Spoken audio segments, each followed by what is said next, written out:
are live. Well, well, well. We're playing on a Saturday. That means it's prime time here. Because this is the greatest podcast. Oh, I should say that's extreme. Audience experience in the whole wide world here. Now titled Goblins Under the Stage. You got Soul Like Destroyer here, ready to slash and bash on a Saturday night here.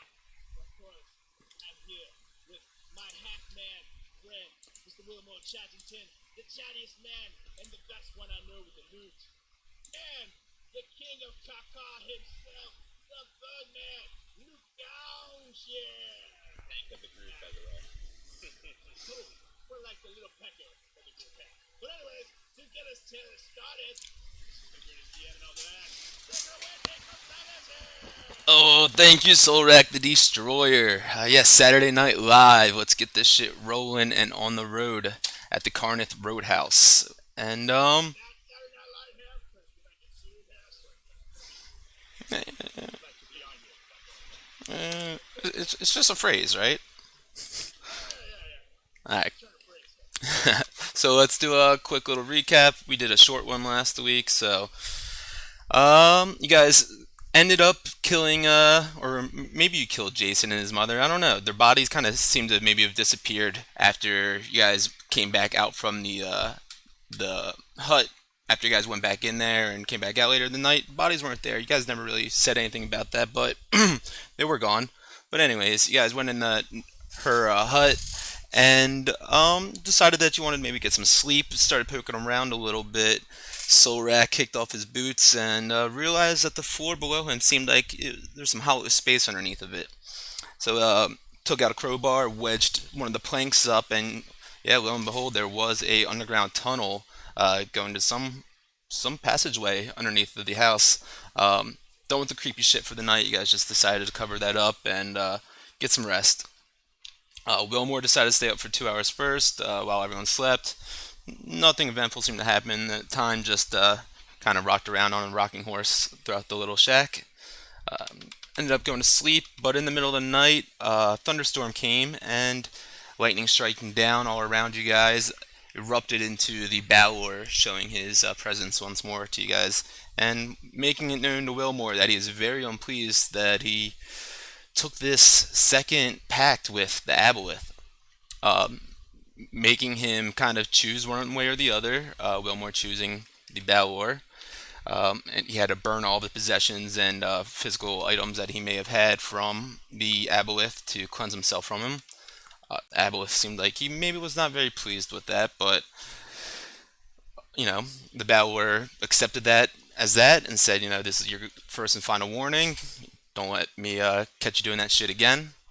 And he struck out of there with a thunderbolt, lightning bolt striking down on the earth around him, and then one behind him again, and erupted in flames. And when Wilmore went to go check that one out, it ended up being this like massive, like animated plants and shambling mound that came in, and started trying to feast and attack on you guys.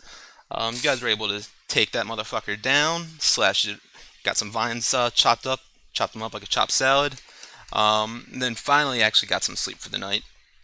Um, Started heading south out of the Mirror of Dead Men, about 4 hours travel, 4 to 5 hours travel, and you made it to the Carnith Roadhouse.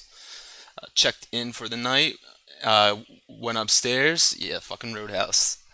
Uh, Saw some strange patrons in the bar, talked to one of them very briefly, and you met a half orc with one eye who was serving at the bar up there. Um, and that's pretty much where we left off. The half orc came over to the table with Solrak's discretion to serve the halfling Wilmore a nice tall mead. So the half orc drops a mug of mead off at the table to y'all and say, fellas, is there anything else I can get for you? Well, right. No, I'm doing fantastic. Oh, Is this good enough for you, Mr. Chattington? Well, absolutely. And I kind of palm my my silver Harper's pin, so no one else could see it except for him. And I kind of look him in the eyes and goes, "So," and I look at him and I look down at my hand. And I was going, "Is there anything else you have behind that bar that I could take a look at?" Oi! And I just kind of keep looking at him and looking at him. You're thirsty, I see. He winks at you with his I'm one extra eye. thirsty. Whoa, I didn't know you could hang like that. Chappington, that's pretty awesome hair. He says, It's a gift. It's a gift. See that bird? He's got a cool hair. Little man with a large liver. Ah, I respect that hair. so he winks at you with his one eye and says, "Follow me, little man." Would that technically just be a blink then? He blinks at you. So can he tell that it's in fact a wink, or is he just blinking? The way that he Did you try? he twists his head a little bit in that direction, you can tell it's a wink. Oh, But he makes it you fly. can say something to him if you want. God. All right. So I he just stare at his eye, but I don't say anything. I just stare at it like, ooh. he walks to the bar. You hear the chatter of like the three gentlemen standing or sitting at the one table in the middle. They're just carrying on. They seem pretty drunk and just like pretty loud and obnoxious. You guys want to? I'll follow. I'll be right back, gentlemen. And I'll just kind of follow you up to the bar. All right. By the way, while they're walking away, I look over at Luke Ganj, and then I say, "By the way, be careful how much information you divulge to strangers here, like the guy in the corner. My evil uncle Rubius here. He has spies all throughout, not just his kingdom, but every kingdom. So you don't know who's just a spy for Daggerford here. So watch out." That's certainly good to know. I'll make sure to kind of keep it on the hush hush now. I'll give you a signal if they're trustworthy. We'll come up with a cool one here. Now Just a little bird call. I'll look back at Solrak and give him the old double eye wink, aka blink. I look over. I don't know what's going on with Chaddington, and he just gave me this weird look, and I think he just blinked at me here. So you follow the half orc to the bar, and he turns around and like looks at you and quietly says to you, "So who sent you?" Well, I actually come from Fendlin.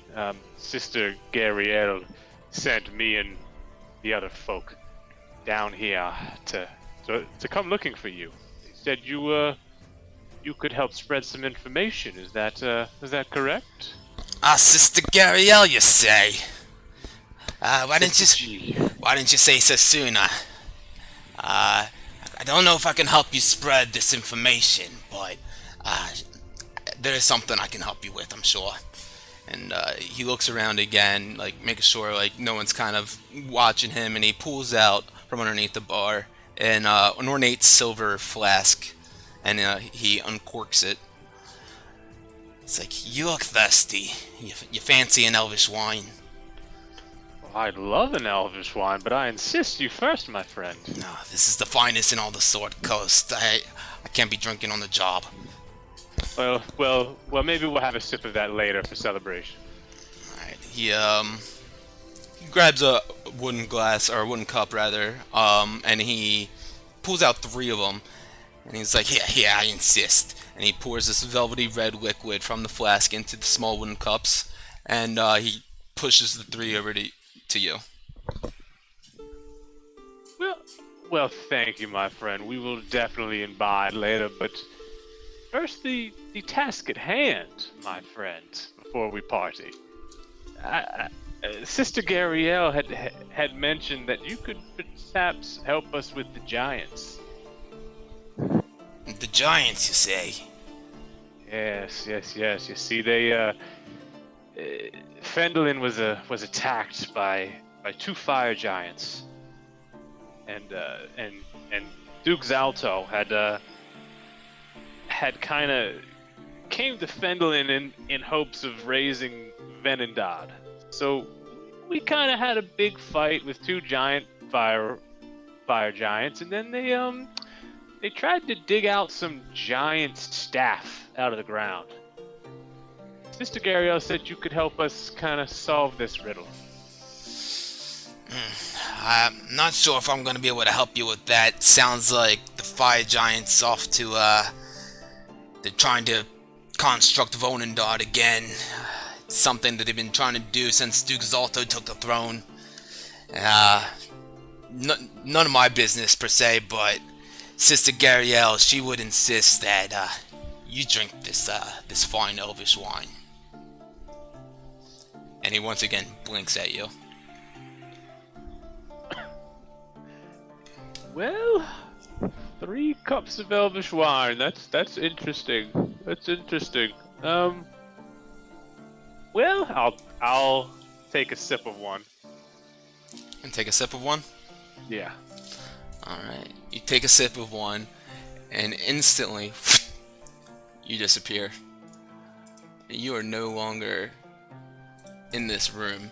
And Solrak and Lucan, you see that happen from the corner of your eye. Wilmore just vanish. Holy hell, what the hell? What the fuck is that here? Did you see that? Oh, keep it down in there! I keep it down! And then when I get up and fucking just make a mess and trump everything on my way and run over there. I'm gonna like sprint on over there and kind of grab him by the neck with my bird claws and say, "What the fuck did you do to my half friend?" Easy! Talon drawn too, yeah. Easy, easy! Hey, give me an intimidation roll. Both of us? Yeah, actually, each one of you. Woo, a 22 here. 19. Easy, guys, easy. All right, look, I'll tell you. Gotta keep it down. Don't want the other folks to know what's going on here. Yeah, get to talking while you have a life here. You see, this isn't your ordinary wine.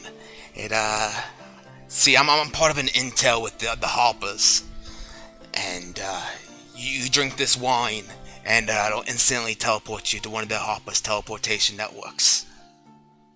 Well, how the fuck did he come back? To come back here, you'd have to travel again. Damn it. Well, So you mean to tell me that we have to drink this wine to teleport to him? If you want to get to him as quickly as possible, that's your best solution. alright, All right, fine. I We'll don't think drink we this have a wine. choice.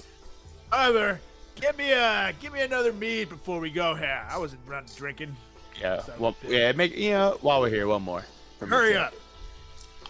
Yeah, not a problem, not a problem. Just, mind not roughing me up anymore. Back off, give me a little bit of space. Yeah. Hurry up with the mead here. We Hey, got things to do back here.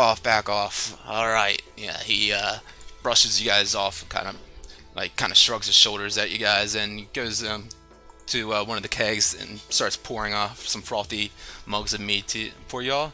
He's like, all right, all together that'll be that's 4 silver pieces.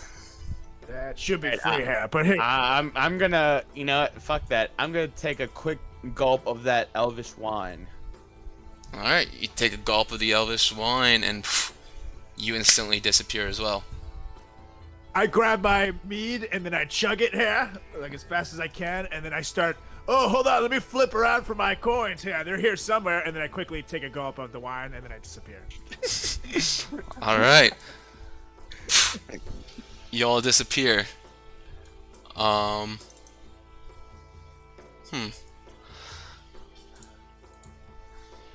right. No, Brutus. None of you guys thought. All tied up. None of you guys thought to think of your dog. No, fuck. Oh, well, Bird, you are officially the worst dog owner I've ever seen. So, if you cared about him as much as I know you do, you would have said something about it. I totally forgot, but Yeah. because I was busy stealing mead here. What were you doing? So, after you take a sip of that elvish wine, you found yourselves instantly magically transported to the basement of a dark mausoleum. You look around and see a spiral staircase that extends upstairs to a closed ceiling. So a few sconces, candles, a fireplace that lights the room with no windows. And it's it's well lit enough, just enough for you guys to see some like stacked firewood, dusty wooden bookcases, with all sorts of journals and tomes and leather-bound books. And there's a stone table that sits before that with a blue runner with an inkwell and a quill with some paper. And below you, you look down to see what Wilmore recognizes as a teleportation circle etched into the ground. You hear the meowing from a winged house cat who comes walking your way. And then a voice from a woman calls to you from the corner and says, "Hi, welcome. Please state who you are and your purpose." Well, I'm Solrak the Destroyer here, and I'm looking for my friend, the little man, Wilmore Chattington. We drank some wine and we ended up here. Apparently actually, he's you're right blind, there. because I'm right here. Sorry, my god, I just loaded and I couldn't only see my icon. Never mind. Forget I said that here. You go first, Chattington. Ganj, and I'm with these two bozos. Well, Solrak the Destroyer, and I'm here to party here. I'm a friend of Sister Gabrielle's from Fendelin, and we were hoping to meet some fellow Harpers. Sister Garielle? Oh, how is she doing? I'm sorry. I'm Thistral. It's a pleasure to meet you all. Yeah, Sister Garielle, how is she doing? She's doing fantastic, my friends. She's doing okay, but Fendelin is having a tough time. You see, they got attacked by a couple fire giants the other day. A couple of fire giants in Phandalin? Yes. You see, they came there looking for, I think, the staff of Onindad or something like that. People keep saying that, but they kind of wrecked the town, killed a couple people, and we're just kind of seeing how we can get some help. Well, absolutely. I can definitely spread word to the Harper network. I think that's step one. And what exactly could the Harper network help us with? Well, here, I'll be back, guys. well, pretty much what we'll be able to help you out with is, as long as she would approach Wilmore and see that Wilmore has like his Harper pin and everything. Like, well, I'm a Harper watcher as well, and I watch over this teleportation circle. And as long as you stay on, in good grace with the Harpers, this Harper teleportation network is free for y'all to use, and as you please.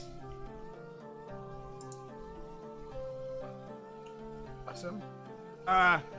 We quickly go get our dog then here, because we kind of left him, and we'd like to get him. Yeah. Where's your dog?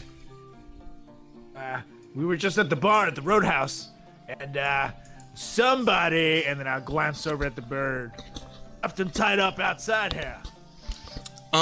Which roadhouse? Oh man, the one that we just literally came from. Aren't you supposed to be like some majestic being? I forget the name. Bird, what's it called? Fuck. Bird. It was like I know it started with like a CHA. Is that ringing any bells? We are so the screwed. Carnith Roadhouse? Yeah, hold on. Hey, Solrak, it's the Carnith Roadhouse. Oh, well, Hey, sure. that is Where there's an ogre with one eye who does this weird blinky thing with his eyes. You know? Yeah. that is quite a journey away from here. And we got here in 1 second with a sip of wine here. So, I mean, you just did say that we could use it freely, and all we want to do is get our dog here. I'm sorry, you misunderstood. See, our Harper teleportation network system, we're located in different cities throughout all of Faerun, and here I can actually show you a She pulls out like a scroll of like There's the map always of a it. scroll here. Scroll, bitch. Um, let me pull this out. She shows you all this this like parchment with the Harper teleportation network system set up on it. She says, "See here, we're down here," and she points to the bottom left. We're in Waterdeep, and these are the other locations of the other Harper teleportation network circles that you are free to access and get to. So you can see here you have access to get to Neverwinter, to Mirabar, to Yartar, to Loudwater, and to Everlund. Oh, you said we can go to Neverwinter here. Yeah, absolutely. Wasn't it Waterdeep that we wanted to go to first? Isn't that the southern one? So you are now in Waterdeep. Yeah. That sip of wine teleported you to what you're looking at now is the is Thistral Mulardin, the Harper here. She pulled out this parchment to show you guys the teleportation network that the Harpers have that you all now have access to, as long as you stay in good standings with the Harpers. So you are now currently at the Waterdeep one, in the bottom left. That's where the sip of the Elvish wine teleported you to, and you have access to be able to teleport to any of those other circles. Well, this is Now, if I wanted to go to Karneth to get good old boy Brutus, what's the best place to go? Unfortunately, we're the closest right now to Carneth Roadhouse, which unfortunately still isn't very close. Well, guess we lost Brutus, boys. So, just to show you on this map, Yeah, Waterdeep was a lot lower, wasn't it? yes, Yeah. Yeah, we just chased off like a week of. Oh my god, Brutus! 135 miles. So it's Waterdeep, Loudwater was on there. I thought. Mirabar. Neverwinter. Where's Mirabar on here?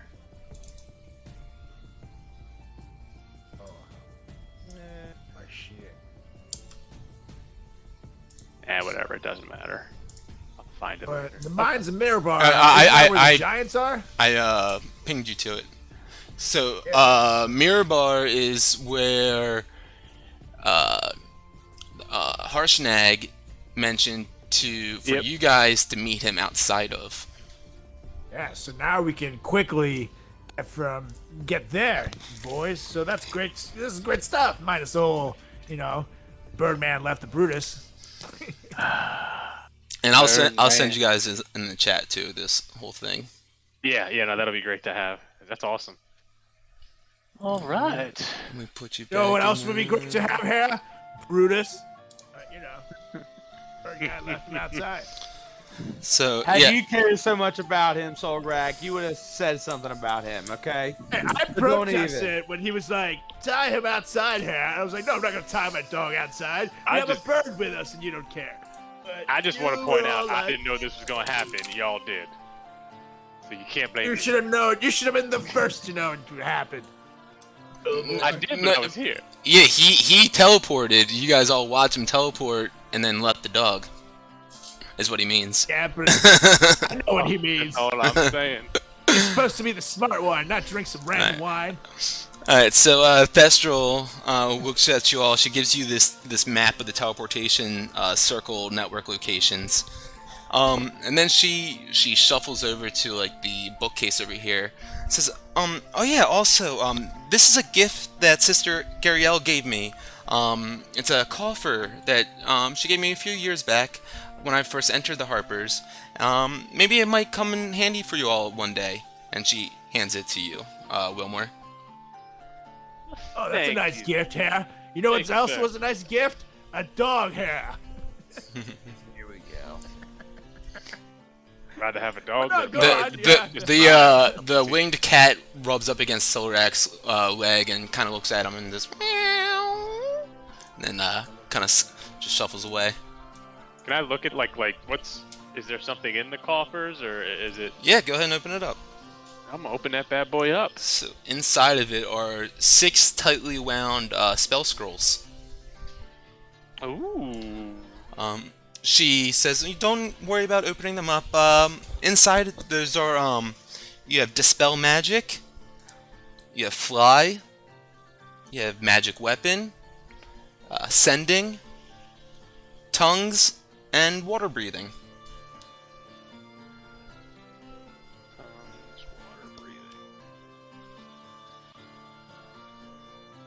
There's dispel magic, fly, magic weapon, Sending. and sending, tongues, and water breathing. Yeah. Perfect. Well, I greatly appreciate this. You have helped us vastly on our travels. Of course. You're a Harper. You're always welcome, and glad to help you. Actually, is there anything else that you all need help with on your travels? We, as a Harper, we can offer you some potions of healing at a discount. We absolutely love would love discount. some potions of healing here. Do like a discount. Sure. She goes down How to much like would each potion be? we can do them for 30 gold pieces apiece. 30 a piece? Yeah, for sure. We should Would should you each do have like 2 for 50? Oh, they're typically 1 for 50, so I can't really do that. You I know, we understand. have to make ends meet here at least. Sure, no problem. She slides off the top of this like stone, and it shows like underneath of it a collection of different like shaped glasses, like curved glasses, like alchemical supplies and different liquids and things that are bubbling and whatnot. She pulls out a stack of different potions of healing. So how many altogether did you want? I'll take 3 for myself here. Okay, 3. I'll take 2. All right. And I will also take 2. Okay.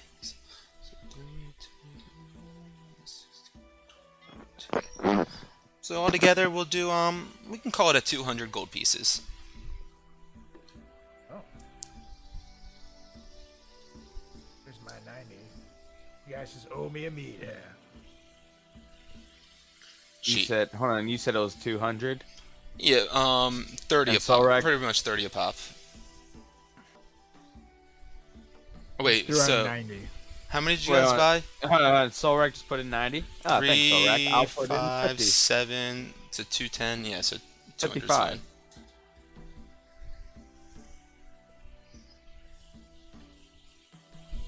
Yeah, she distributes the potions to each one of you guys, and welcome to Waterdeep. If you have any other questions, this is like the metropolis of Faerun. Pretty much anything that you could want to find here, you can find here. Anything that you could want to do, you can do. But please just keep it safe. Oh, we'll keep it safe, all right. We'll keep it safe. I don't know why I said that like that in an ominous way, but it is what it is. Just ignore me. So was there anything else?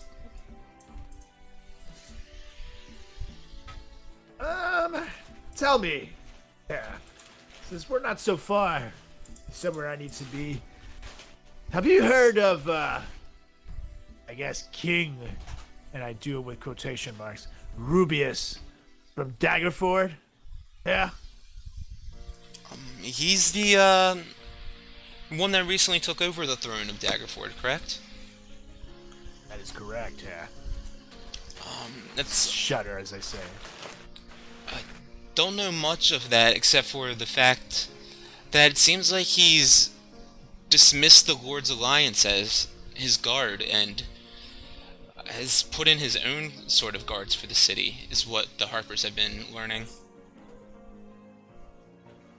Dismiss the Alliance here. So where is the Alliance now? I mean, the Lord's Alliance is still strong, but they're just not guarding Daggerford as they once were. It's good to know here. The Lord's That's Alliance is good what to know. like Sildar is a part of. Yeah. That's very good to know. I was just about to ask, have you heard any word from perhaps our good buddy Sildar? Is that someone you know? I don't believe I know a Sildar. I'm sorry. That's okay. You're giving me plenty of good information. Absolutely. And she gestures to Luke Ganj. Is there anything I can maybe help you out with? I mean, not that I can think of. And Wilmore? I think he's probably helping with something. He's pooping here. I'm sorry. Yep, Could you yes, tell me a sir, little bit dear. more about yourself? Sure. Just pretty much I watch over this Harper circle. I've been a watcher with the Harpers for 2 or 3 years now, coming up on my 3rd year. And I'm practicing to become a spellcaster. A more proficient one, that is, at least. I already do cast some spells. Now, let me stop you there. So I'm gonna reach into like my sack and pull out my my spell scroll. I don't know if you'd be able to help me out with this at all. Oh, yeah, sure. It looks like it's under some sort of spell that just makes the spell scroll seem blank, and she waves her hand over it, and like kind of like twinkles her fingers, and all of a sudden you start seeing the words emerge from the spell scroll. What are those words that I'm seeing emerge from the spell scroll? Why don't you roll me a a D100. Oh. Right. Give it to me, baby. Ray Lewis, baby. 52. Let's see. Let's see. Oh, I'm excited. Do you have healing word? A healing word? Yeah. No, you don't. Do you? No. Not No, because that's a known spell. no. Yeah. So yeah. This is the it's the healing word spell scroll. So pretty much how it works is that a creature of your choice can see, or that you can see, regain some hit points of 1d4 plus your spellcasting modifier. Okay, hold on 1 second. Is that a spell that I can look up? Yeah, healing word. Yeah, it's a first level spell. Alright, hold on. Actually, maybe I should do one just for a because that's not a warlock or paladin spell. So let me redo I was gonna this. say, because I don't see it under either of those two. What was it? So that- 52? Correct, Mundo. So this is the Detect Poison and Disease spell scroll. For the duration, you can sense the presence in locations of poisons, poisonous creatures, and diseases within 30 feet of you. You can also identify the kind of poison, poisonous creature, and disease in each one. Now, how do I add that? So you'll be able to, pretty much how we are doing it is that I have you roll a DC 10 plus a spell level, so 11 total, so 10 plus 1, and Arcana check, and if you succeed, then you're able to use it that one time. So I do that now. Unless if you want to use it right now, you can, but I don't think you do. Oh, no. Yeah. Okay, and then another question, because in my inventory, let's see, when I go to spell scroll, it says quantity 3 at the bottom.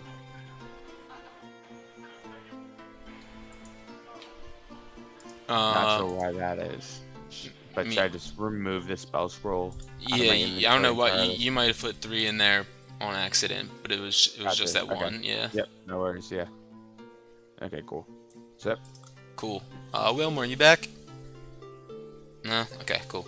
All right. Well, if that's all I can help you all with, you can just take the stairs up, on up and exit on out of here.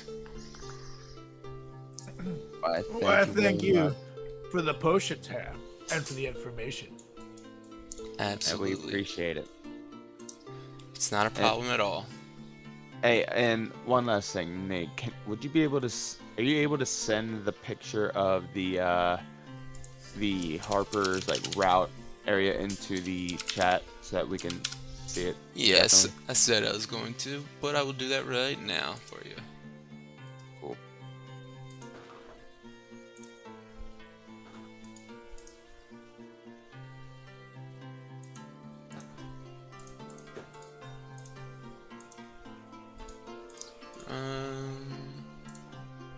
It's a bad quality one, I think, but it's not terrible. You can still read Okay. a little. No, that's great. Thanks. All right. All right. So we got chatting back. Yep. Yeah. Cool. Right. So she was just asking everyone if there's anything else that she can help you all out with now that you're in Waterdeep, and if you have any questions about Waterdeep or anything. I don't think I don't have any questions about Waterdeep, but I was wondering if, we're on our way to Dagger Ford to take care of some business, so to speak, and I was wondering if there's a Harper's presence there that could maybe help us, get in undetected, and kind of be under the radar. Unfortunately, we don't have a hideout or a location there for the Harpers, but I was telling Solrak just a moment ago, you must have dozed off, that we have been kind of keeping an eye on it a little bit. Nothing too intently, but it seems like the new Lord there has sent aside the Lord's Alliance from taking guardship and set up his own guards and army. Right. Well, that is certainly unfortunate. Yeah. All right. Have you all ever been to Waterdeep? Is there anything that you're looking to do here in particular?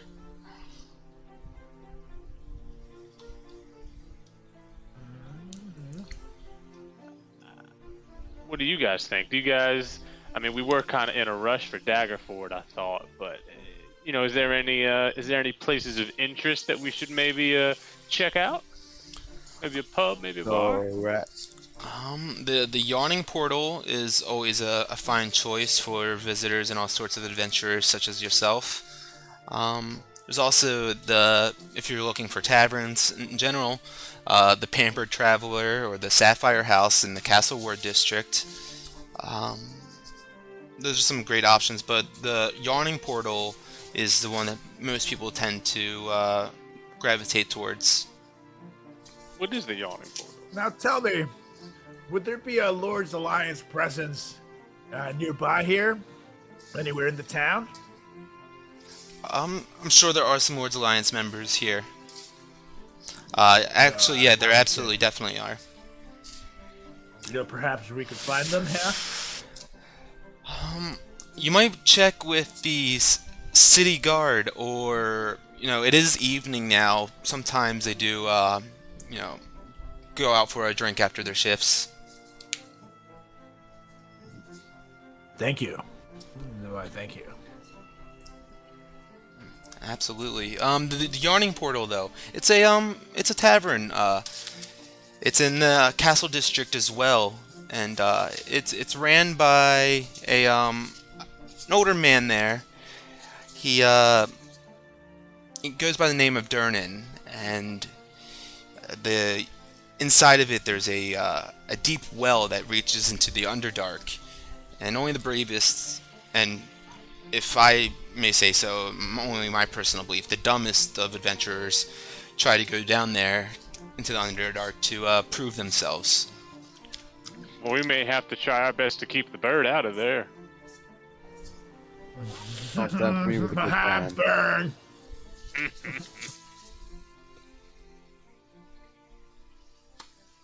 All right. Well, Well, to another bar, gentlemen? I could use another thing. I like it. Let's do it. I have things to discuss with you guys alone. Well, it was a pleasure to meet all of you, and yeah, feel free to take the stairs on up. And she like lifts up her hand and makes a gesture, and you see the roof start sliding to the side to show like an exposed area for you guys to be able to exit out of. Well, thank you. We shall see you thank you at a so later much, time. and yes, I'm sure our paths will cross again, my dear. And I give her a simultaneous double wink. And, Are you okay? absolutely, and I do it again. If you need me to check your eyes, I can do that for you. I studied a little bit with sights and visions, and maybe I may be able to. And I sweep him. Don't mind my friend here.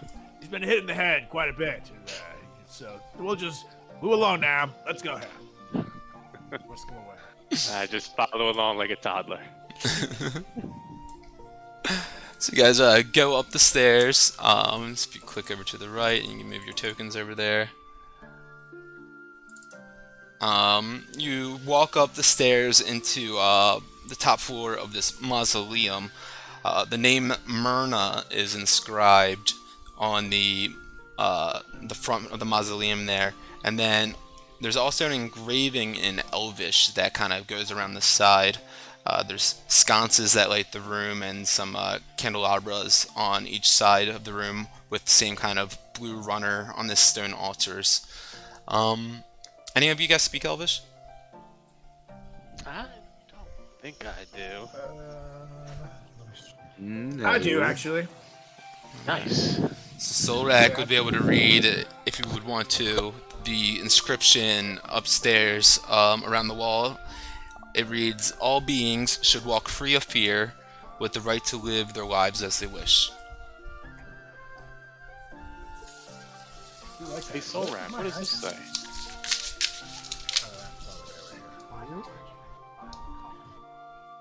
Alright. I guess he's not gonna tell me. Yeah. Say that again, Nate. Sorry, I was finding my icon. Yeah, no worries. All beings should walk free of fear, with the right to live their lives as they wish. Alright, so all beings should be free to live their lives without fear or some shit. That's pretty much it. I tell you that I knew I you should heard have what he relied said. on you to read that.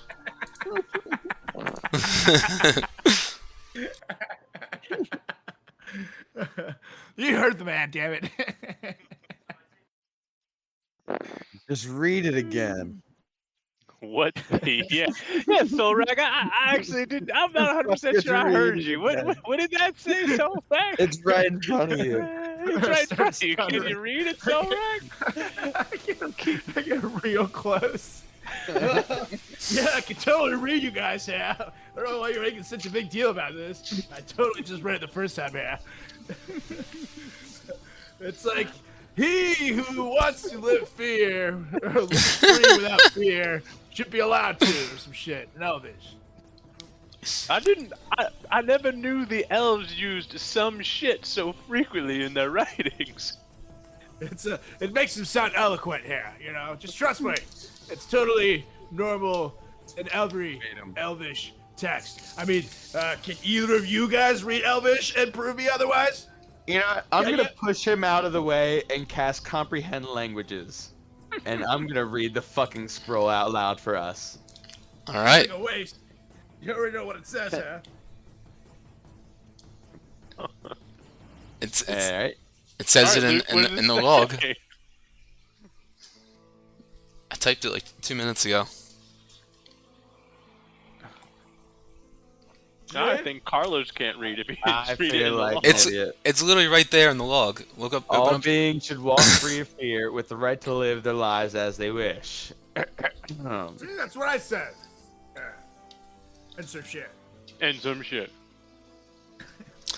All right. And Turn I do myself. like this tomb here. I'm upside down. now. Whoever this Myrna person is, I like her. Well, shall we head off to the yawning portal? Yes, but before we do here, one piece of information really struck out to me. The fact that the Lord's Alliance is no longer watching Daggerford here. That means we should try to get as many of them as we possibly can on our side here. And let's just say they do owe us a favor or two. So perhaps we can use them as a little ipso facto army to help us out here. Plus, perhaps they can help us remain clandestine while we do this. So, I think that should be a plan of action towards attacking Daggerford here.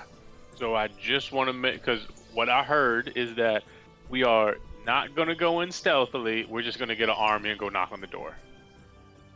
I'm game. No, Okay. a little both. A little both. They're gonna, because here's the thing, they travel in secret, and they're able to help us. Plus, I know the ins and outs of Daggerford. So, Fair enough. ideally speaking, that is how they took down the kingdom the first time. They slit my father's throat while he slept here. So, as they say in my lands, payback's a bitch. And then I do a double blink. And I do one right back. As they say in my lands, skip, scap, scuba-da-doo. I like that. Well, let's do it. you guys hear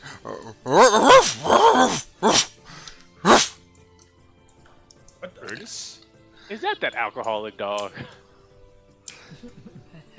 and outta here. and Thestral yells from downstairs. Is this excuse me? Is this your dog? No way! You run down to see Brutus down there with a piece of paper kind of rolled up and attached to his collar or his harness there, and you open it up. Good boy. You open it up and read it to see. You forgot your mangy mutt written on it. Well, that's very nice of that guy, considering I didn't pay for my meat here. Maybe I'll pay him back one day here. And then on the bottom of the note, you see I'm charging interest written on there as well. Now, son of a bitch! I zip up the letter. At least we know where not to go back to.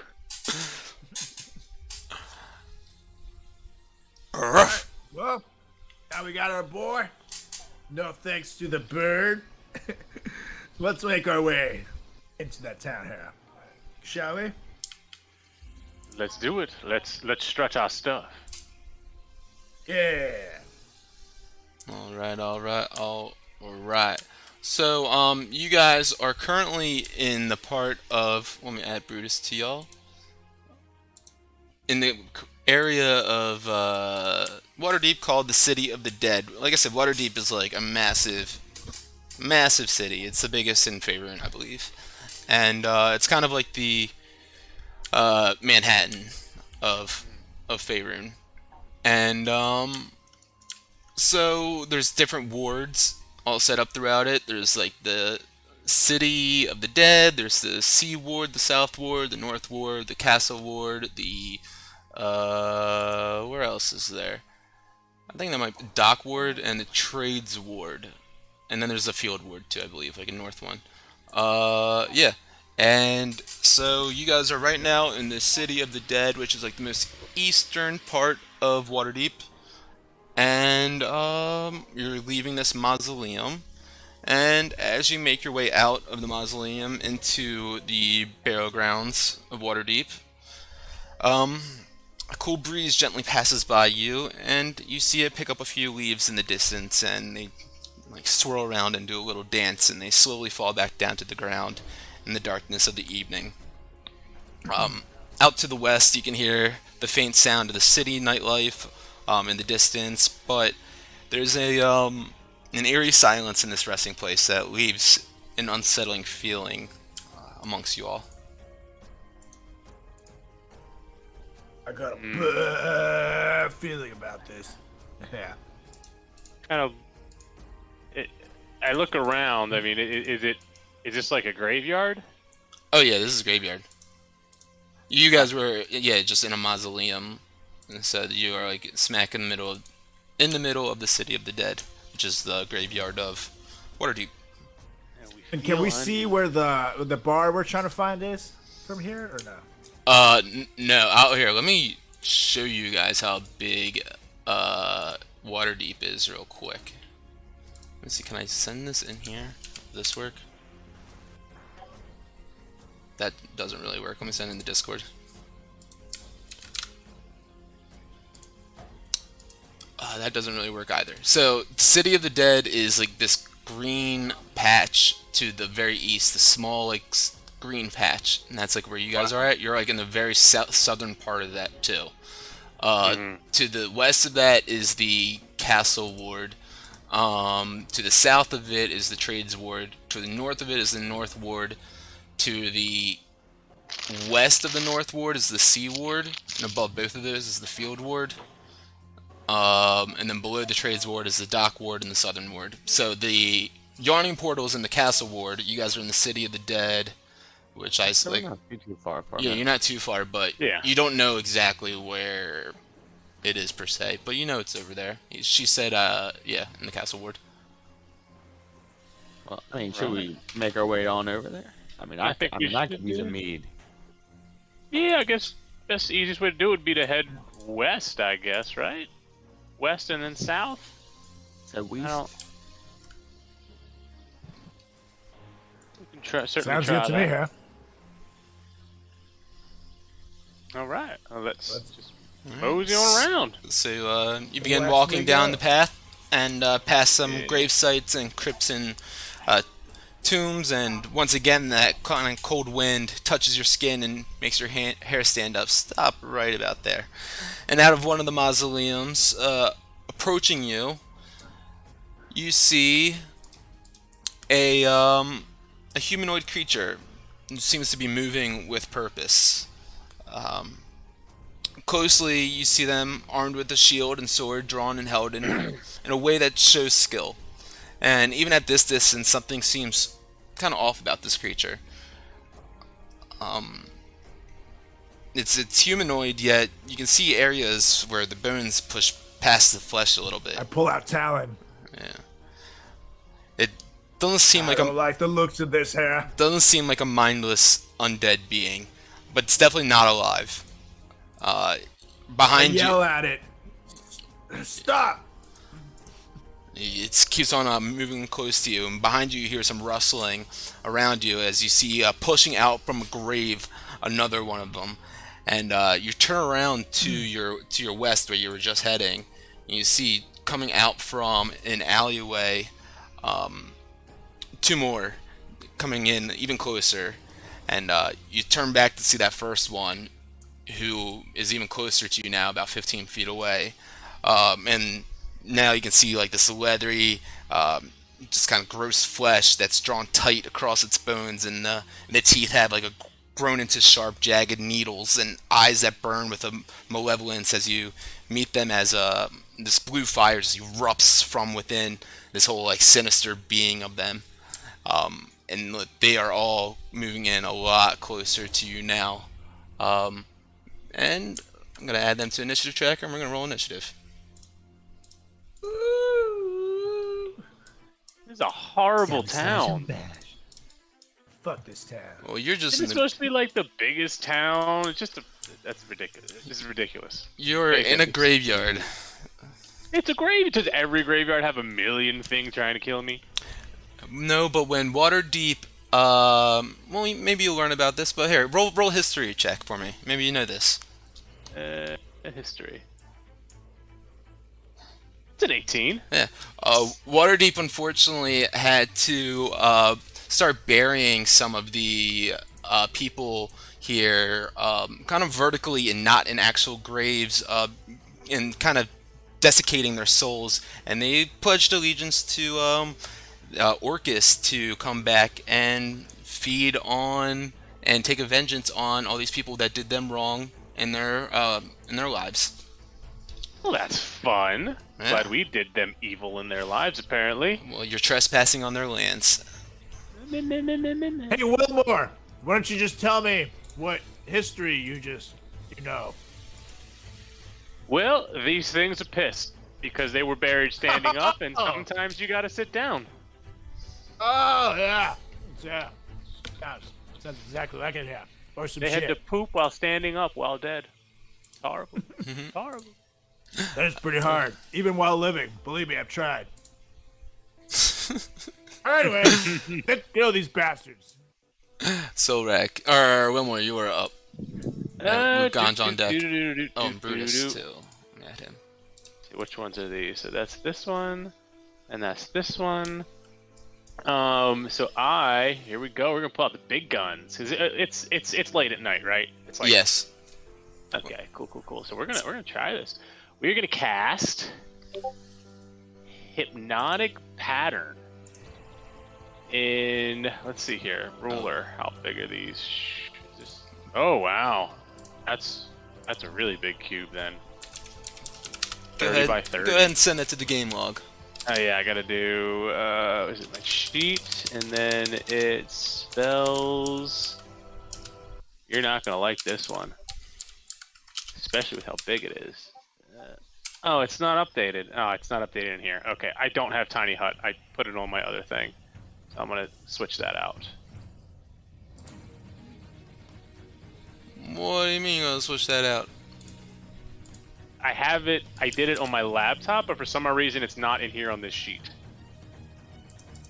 Because I switched out Tiny Hut before this thing, and now it's giving me whoops, you rolled a 1 in the API check. Are you able to look at my sheet? Yeah, no, there's no, yeah, it doesn't have Tiny Hut on there. Because it's on my laptop. It's like not loaded. Did you hit save on it? How do you save? I've never had to save before. It's not like save, you just kind of like close out of the, adding spells or whatever. Reload it, does it still show up? Hold on, let me, because I have it on a second computer, so maybe that's the problem. D&D Beyond. Wilmore. Where's Wilmore? There's Wilmore.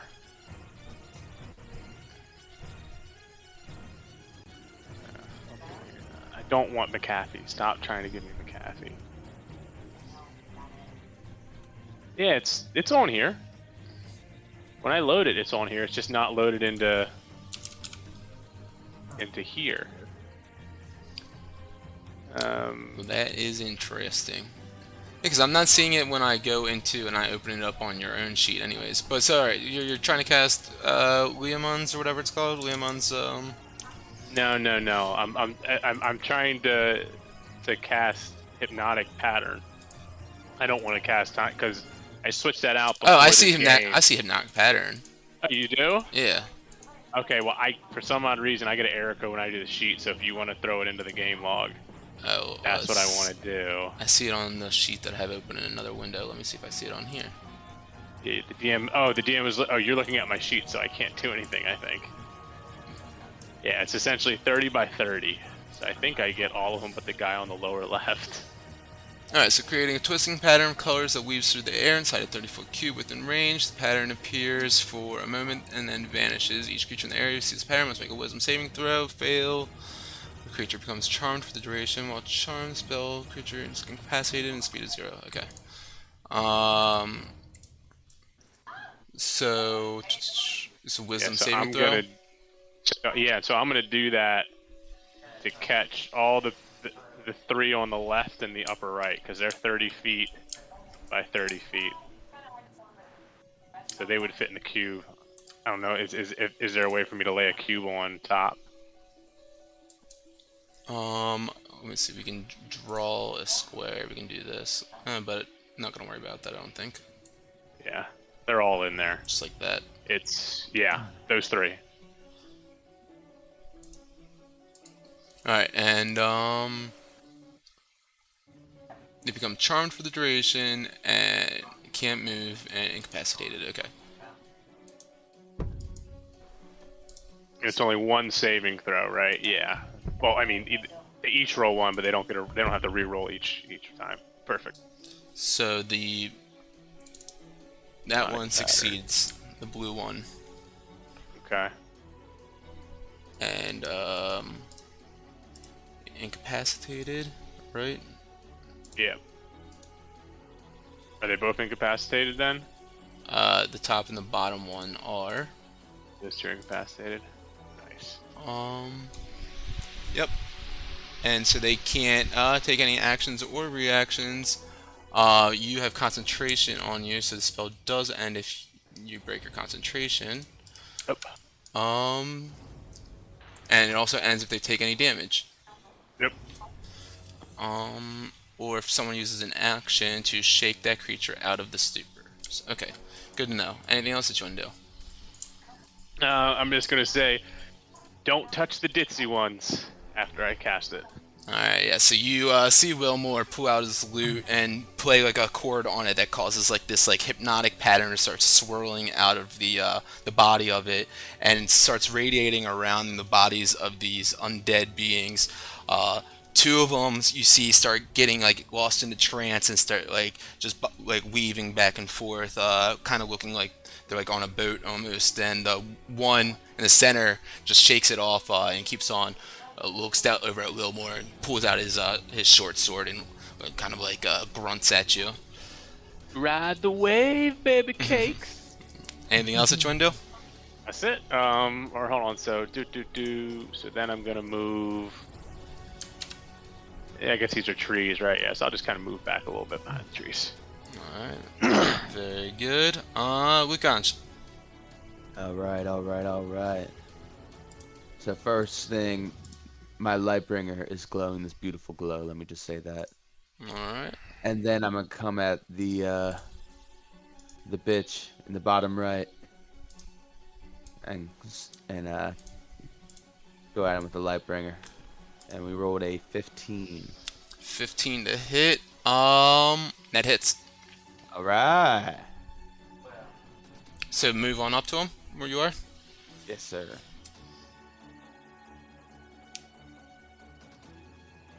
Oh, so that's 9. 9 points of damage on him. Yes, sir. Okay. And then we're gonna go at him again. No, 9. 9 misses. He dodges out of the way from that attack. You see the your Lightbringer pierce or pull out of the first one and just leaves like a wound, but he looks back up at you, kind of like sulking, and looks pretty pissed off about that. But for some reason, doesn't seem like it hurt him as much as you think it would have. And that's your turn, correct? Anything else you want to do? Bird. Yeah, I'm thinking. I have a question. Can I cast a cantrip as a bonus action? No, unless it has a time of bonus action, but I don't think any of your spells do except for spiritual weapon. Correct. So I'll just I'll go ahead and cast that. Cast spiritual weapon. Yep. All right, where are you placing it? Right next to that dude. Alright, as you cast your spiritual weapon this time, you notice it appears out of the air and it looks different than it usually does. It's now this tentacle starts like floating in the air, just wiggling around and squirming, and it takes its tendril and it goes to slam down and slap into this undead being here. So if you want to roll a hit on that. Right.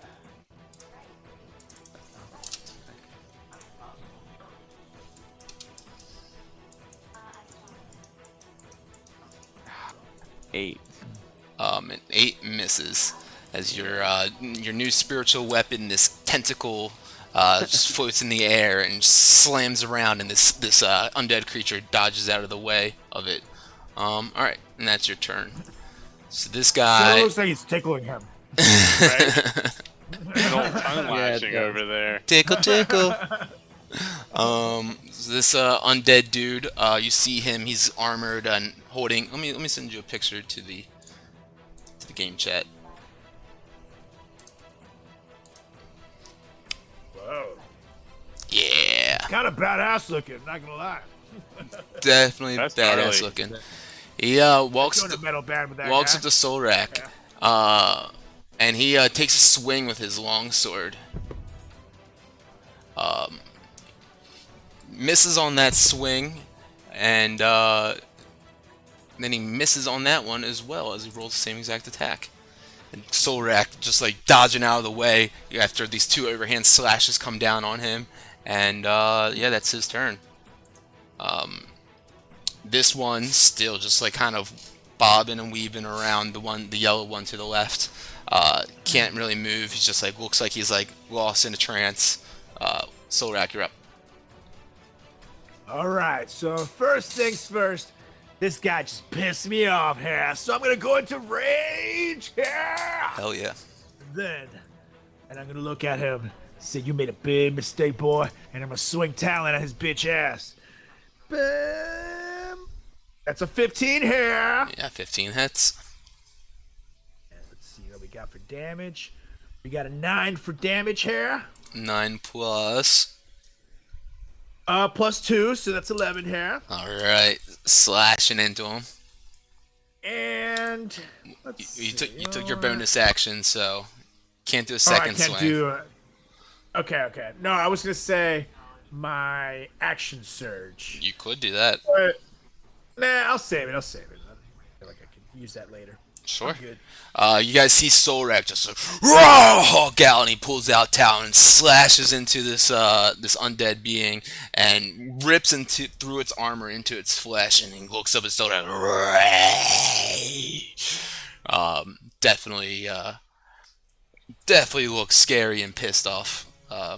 This one with Luke's spiritual weapon on him moves closer, or he's in range with Luke still, so he doesn't need to move any closer. But he longsword in hand, he swipes down, and he nat 20s,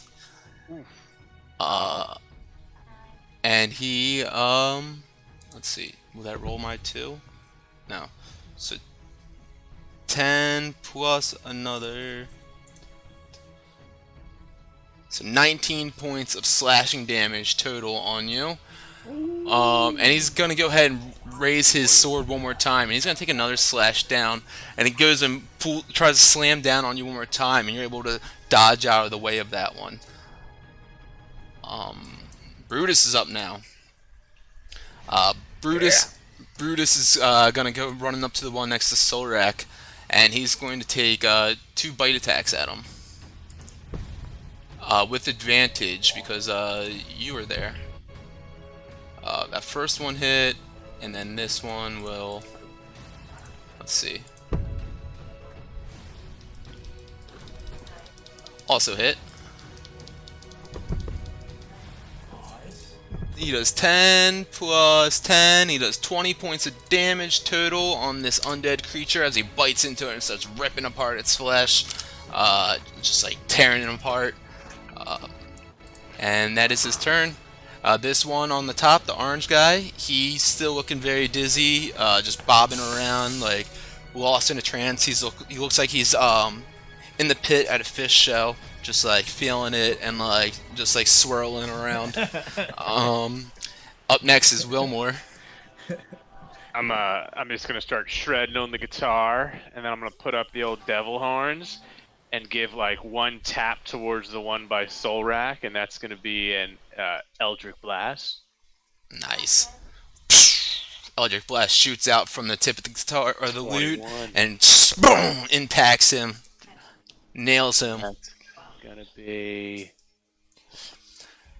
11. You see this purple energy just kind of coalescing through his body. And then he's still standing. So then Still standing.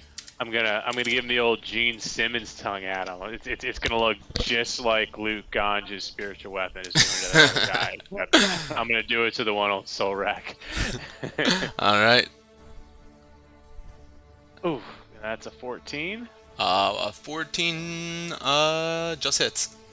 Ooh, love it. That's 10. Another 10 points of damage. Another one impacts him. You see him like just kind of this energy just kind of writhing all around his body. Just this purple kind of plasma looking, just going all over his arms, his legs, his armor. But it's still standing, but hunched over and looking extremely, extremely weak. And that's your turn. Wuganj. Unless you want to move or do anything else. Yeah, I'm gonna move back some more. Hold on, let me make sure I'm still within range. Jeez. 15, 20. Yeah, and if they move, they'll get opportunities. Okay, that's good. Okay. Luki Ganji. Alright. So, I'm gonna cast Mind Sliver on this guy right next to me. Okay. And You wanna send that? Yeah. yeah, there you go. Now, for some reason, in the description it says 1d6 psychic damage, but when I'm looking at Because read the bottom part of the description.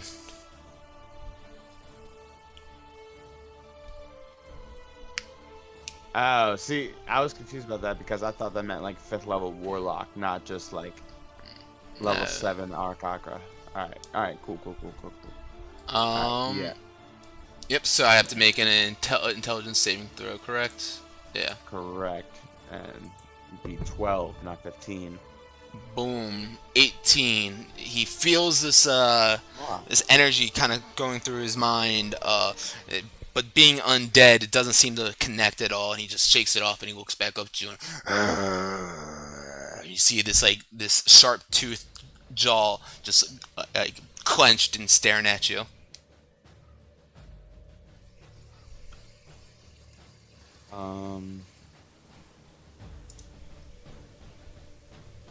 Alright, well then I bonus action attack with my spiritual weapon. Go for it.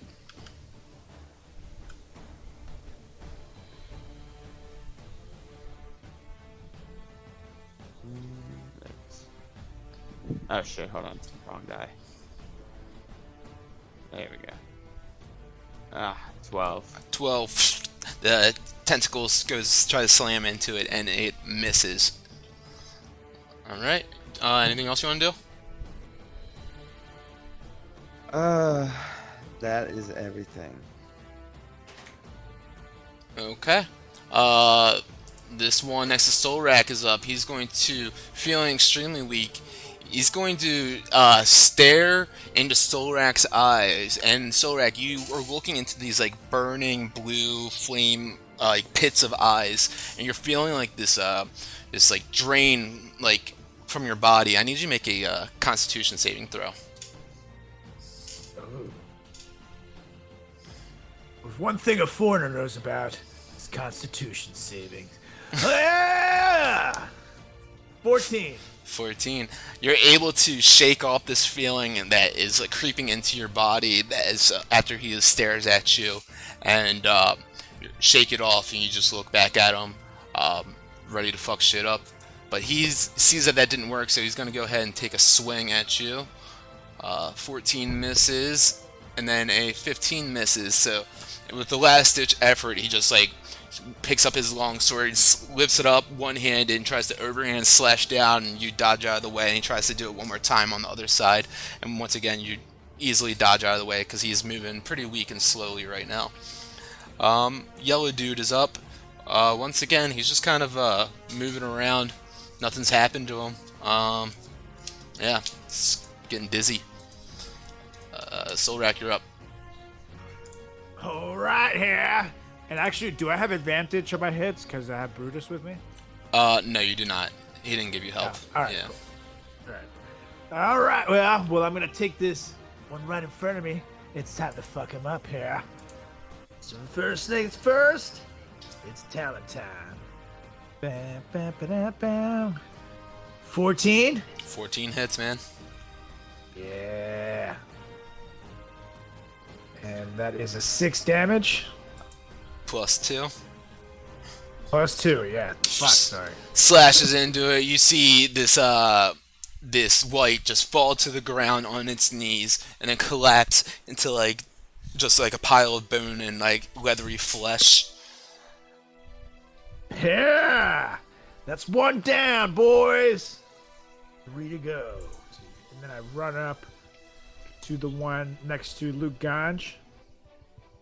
And I swing at him with my one Slayer. Alright, go for it. That is a 13. 13, you come running over, full sprint over to this white long slayer, old one long slayer in hand. You come swinging down with the massive swing, and he sees you coming, and he just dodges out of the way, and you miss that attack. I'll do my my bonus attack. Your action surge. Yeah, buddy. All right, so yeah, you get an additional action. So yeah, go for. You can do one more swing then. I will swing talent at him here. Bam! Oh, a fucking one. Oh, a 15 here. Yeah, we'll take a 1 on mine. Oh, it's a 7. That's what it is. 15 hits. Yeah, buddy. And that is a 9 damage here. 9 damage, very nice. Slicing into this body. You, in this pissed off rage, you swing that one, miss him. You're like, motherfucker, I know I can do this. So you lift up the talon one more time. You slice down and you connect into this one.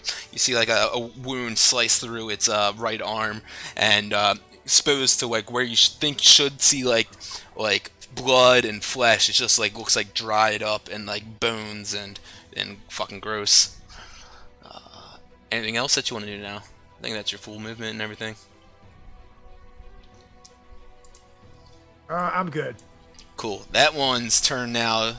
Pissed off that you just came running on up to him and attacked him like that.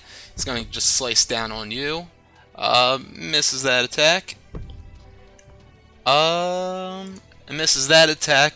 Once again, this one stares at you in the eyes, pissed off about what just happened, and just trying to like just take in any bit of energy and spite that he possibly can. He yells at you, "Orcus will have your soul!" And I need you to make a Constitution saving throw. Me again, right? Yeah. 17 here. And you look at him and you shake it off, and you can make a response if you want to. You can't take my soul, boy. I ain't got no soul. Yeah! Gotta throw out the devil horns. Badass. Brutus. Let's see. Brutus is going to run on over to the one that's closest to him. And he's going to start jumping up and trying to bite at this one. God damn it, Brutus! Make an animal handling check. Oh. 19. He stops in his tracks and looks back at you. Heal! I guess this is my reaction. Okay. Do you want him to stop? Yes. Alright. One closest to you now, the orange one is up. He still just like strolling around, looking like a dizzy little zombie dude. Wilmore, you're up. Let's see here. Everybody attacks. Yeah, he'll probably die. All right, that's cool. So I'm gonna come down a little bit more, and then we're gonna do quick and easy. We're gonna do 2 Eldricks on the one that everybody's with, black one. Alright, go for it. Solid 2. It's an 8. This Just flies by and hits the mausoleum behind him. 19. And that one hits dead center of body. 10. Does 10 points of force damage as you see the purple energy just coursing through him. Anything else you want to do? That's it. Luki Ganji. All right. Before I take my turn, I got a question about my the mind sliver. So it says the target. Oh, hold on. And subtract 1d4 from the next saving throw it makes before the end of the turn. If I Now, failed. is that okay? Yeah, I just wanted to confirm that. Yeah, the target must succeed or take 1d6 and yeah. Cool. I'm going to attack him with my Lightbringer. All right, go for it. There we go. 22.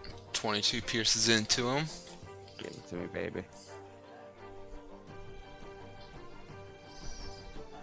13. 13 points of damage. Piercing into him. Yeah, and we're gonna run it back. 17 now. 17 hits.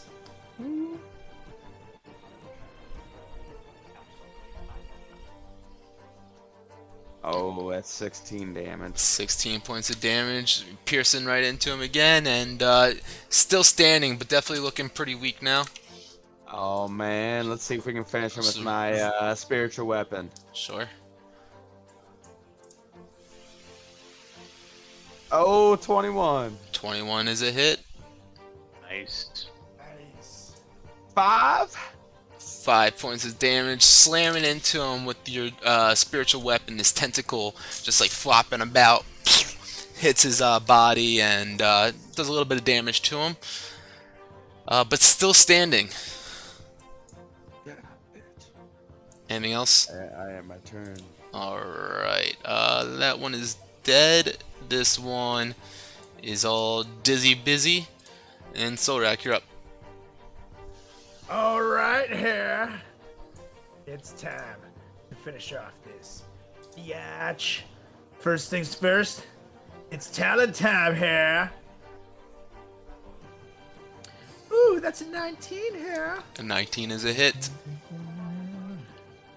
And that's a 10 damage here. That's a 12, actually. So that should do it. 12 damage. It does do it. How do you want to do it? In the butt. so, What Like would? so I say, on the But- tank. in the butt. Ew. I look at it, I say, take a look to the sky just before you die. It's the last time you will hear. And then I swing talon and chop its head off. The head just goes rolling across the cemetery grave dirt, just rolling about 10 feet away from you. And what you would expect to usually see a pool of blood pull out around the body. Just it's nothing, except for like a little bit of like a dust, just like kind of pushes through the air. Nice. Well, let me see. I actually think I'm close enough. Like the orange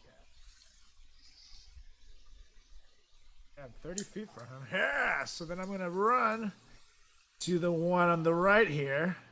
Yeah. And slash him with one slayer. All right, go for it. That is a 17 here. That hits. And that's a 10 damage here. All right, +2. Plus 2, yeah. Nice. All right. 10 damage to 12 damage. Very nice. Slashing into him. You see after you slash into it, shakes his head a little bit and looks at you. Orcus, he feeds on the misery of your soul. You will suffer. I heard that before, bitch. Yeah. And Brutus is up now. He looks over at Wilmore. And I I just point to Solrak and go get him, boy. Make another animal handling. What? Ugh, 12. 12. He goes running on over to Solrak, and he goes up to this white and goes to give it a big old bite. Misses. Oh, but he's got advantage because you got Solrak there, so he hits that first one, and he's gonna roll another one. Definitely hits that one. Yeah. Does 10 plus 19 points of damage total. Bites into the flesh of this dude, who is pretty pissed to be a part of this battle now. Be waking up because now he's getting his ass kicked. Let me put the music back on.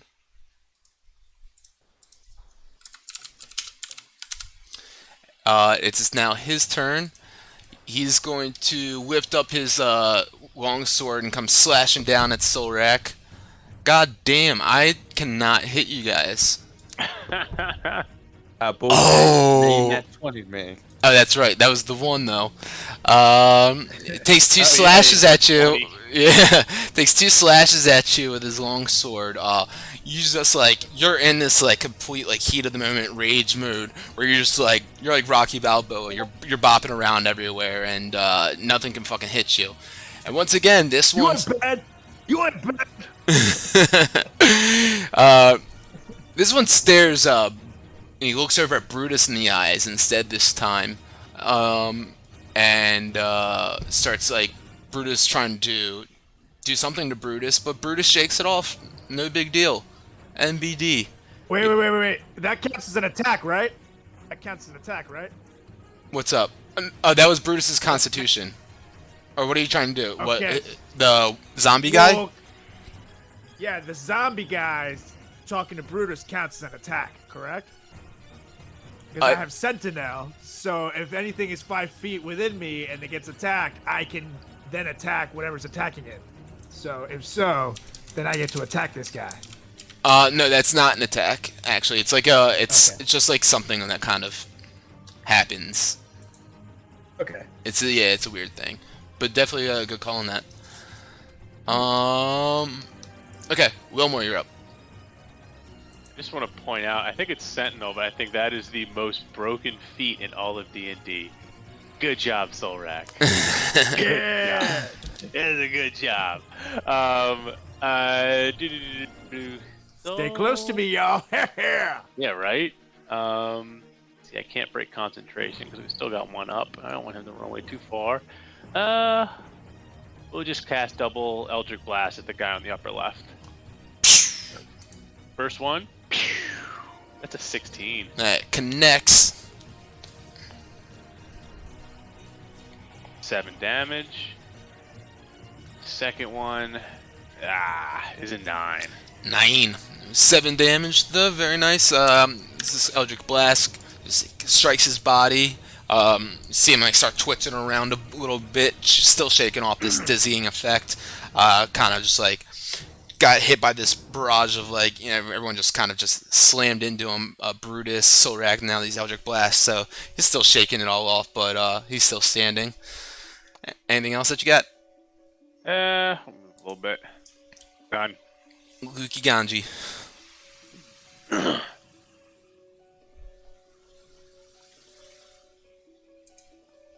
Lukanj? Sorry, I didn't realize I was on mute. My apologies. I am going to fly right around here. And I'm going to be looking at the guy that is west of me. And I'm saying, I now can too do the Eldritch Blast, so I'm going to hit him with it.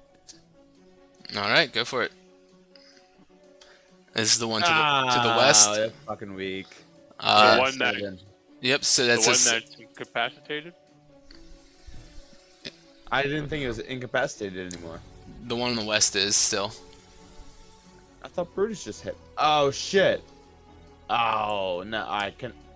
Yeah, you can shoot up Yeah. if you meant to do Yeah, that. yeah. That's my But bad. you get 2 Eldritch Blasts with that, so shoot another one.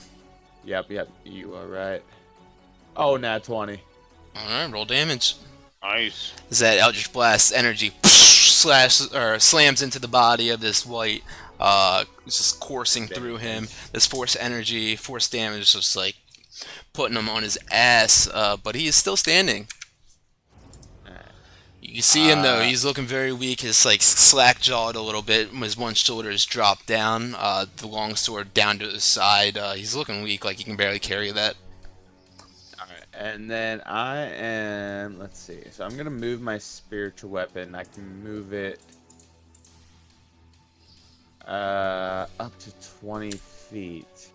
Yeah, not quite close enough. Ah, damn. Alright, well, I'll at least 5, 10, 15, so right around there. So you remember Earthworm Jim? It reminds you of Oh his yeah. head. Like, is that what it is? Like, it literally looks like Earthworm Jim. If you zoom in all the way, you can see it. It looks like a little tentacle. Yeah, no, I can definitely see it. Oh, you can actually see the suction cups on it. That's pretty bad. Yeah. It says tentacle gift. Yep. And Wow. that is my turn. All right. Spiritual weapon. These tentacle just comes hovering, flying over into like the tree area, just trying to get closer to the action. This guy to the west here, still like in this like hypnotic like state, just like feeling like swirling around, just kind of just bobbing and weaving, just floating, just like, you know, man, I'm here, I'm digging, I'm grooving, but I have no idea what's actually going on. Solrak, you're up. All right, here. Gonna finish off one in front of me. First things first, it's talent time. And I missed with a 10, I'm sure. Yes, that does miss. But then it's one Slayer time. That's a 23 here. That is definitely a hit. And 11 damage here. 11 points of damage. In this rage, you slash down with the Old One Long Slayer, and yeah, you see this gaping wound just open up across his chest. He hunches over, his sword dropped down to his side. He's almost looking like he's about to give up, but these motherfuckers, they have this fire in their eyes, and he looks back up at you, and he's like lifts it back up, and he's ready to strike at you again. But not until Brutus though goes and takes an attack. Brutus is gonna go and bite at him, and he crits, and he takes that motherfucker down because he can't survive that. Whew. Brutus lunges up in the air. He sees that. He's like lifting up his longsword at Solrak, and wanting to protect like his guardian, his owner there, his dude. Solrak is Brutus's dude. He jumps up and lunges at this zombie-like creature, and just mauls him to death. Starts ripping him apart. I mean, to death is an understatement because he's already fucking dead, but even fucking further past that. And while he's getting ripped apart, he yells out, "In death we all suffer." That was pretty cool. Finish out the round. Yeah, Brutus. That's it.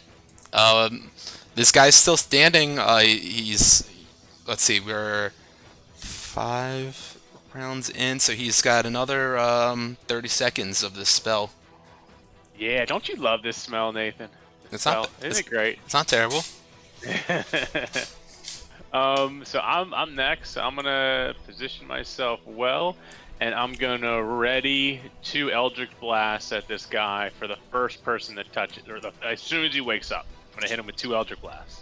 Perfect. Anything else? That's it. That's it. Luki Ganji.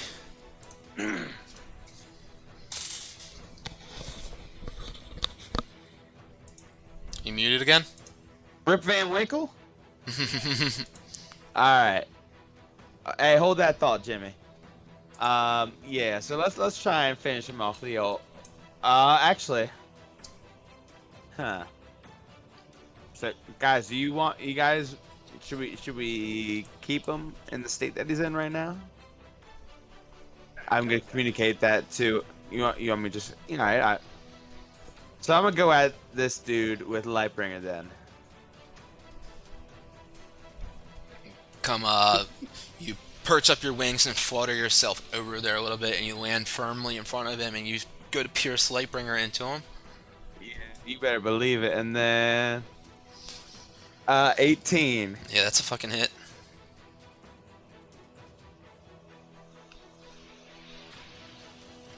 Hold on, and then another D8. 14. 14 points of damage, piercing into this guy. He is now awake now out of his dizzying state, staring right at you, Luke Ganj, the Aarakocra.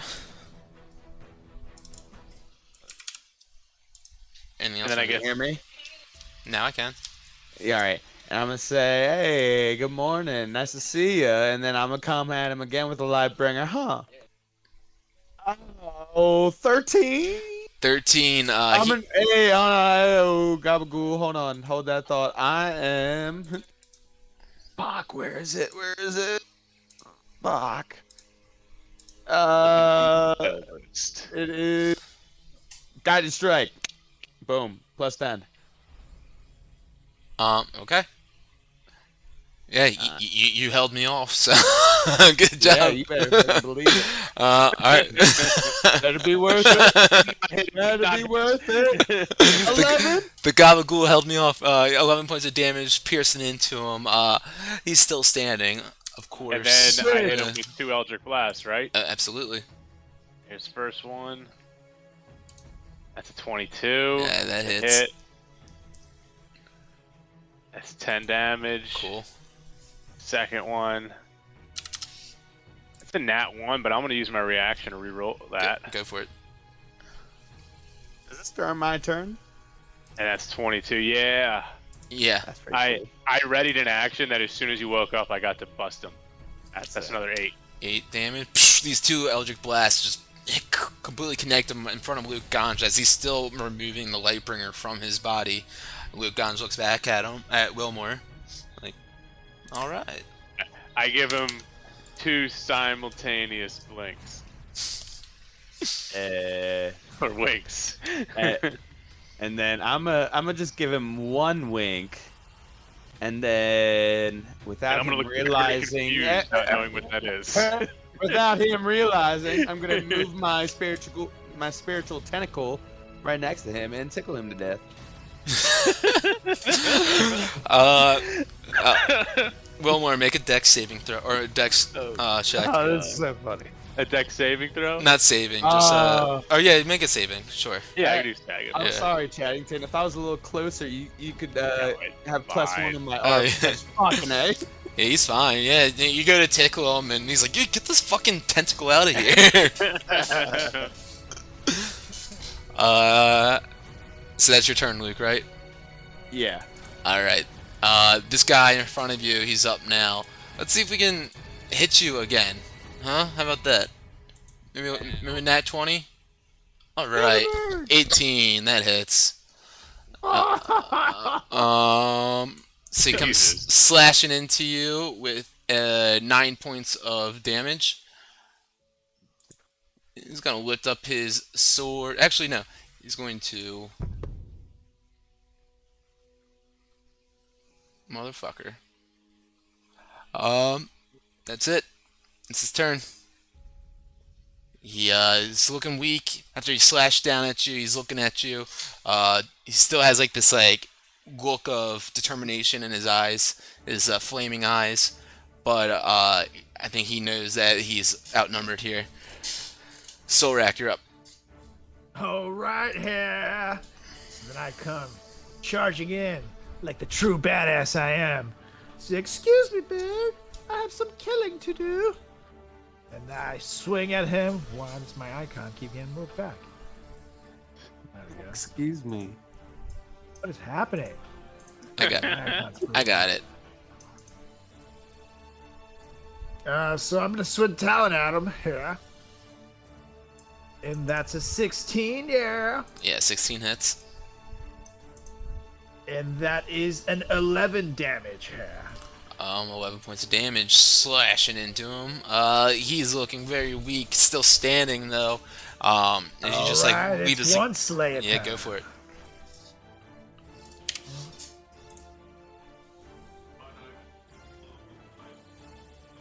Oh, a 12. 12. You go to try to slash him with the old one long slayer, and he dodges out of the way. You miss him on that one. Anything else you want to do? All right. I'm cool. My icon's still spinning like a weirdo. Why does it keep spinning? I don't know. I don't know why it keeps spinning. Oh, Wilmore, stop it. Ah, you son of a bitch. You gotta need more mature players. Turning everybody upside down. Why It's do the you like greatest. this, huh? It's the coolest thing. I Why can do do you it like to this, everyone. Look at it. I can do it to him. I So can do it to him. I'm literally typing to the Above do it VTT to Discord right them. now for feature request. Do not let players turn icons. Or tokens, rather. Either that or have like a DM lock. Because like I could. If I was normal, you know, it is nice to turn them around. Or- Oh, you don't do or- that. Or, I don't move you, I just or, spun you. it could just not be 12. Go play that game. Or I could be 12. Two kids at 12, that's kind of weird. It's true. It's true. Brutus is upside down and shit. Alright, Brutus is gonna come running up to this guy with advantage, take a couple bites at him. He nat 20s. Jesus, Brutus. Yeah, he's good. I should have just left him at the bar. Right? He hits twice. First one, or one of them is 8. The other is... Move out of my way, dice. It's literally right on my button.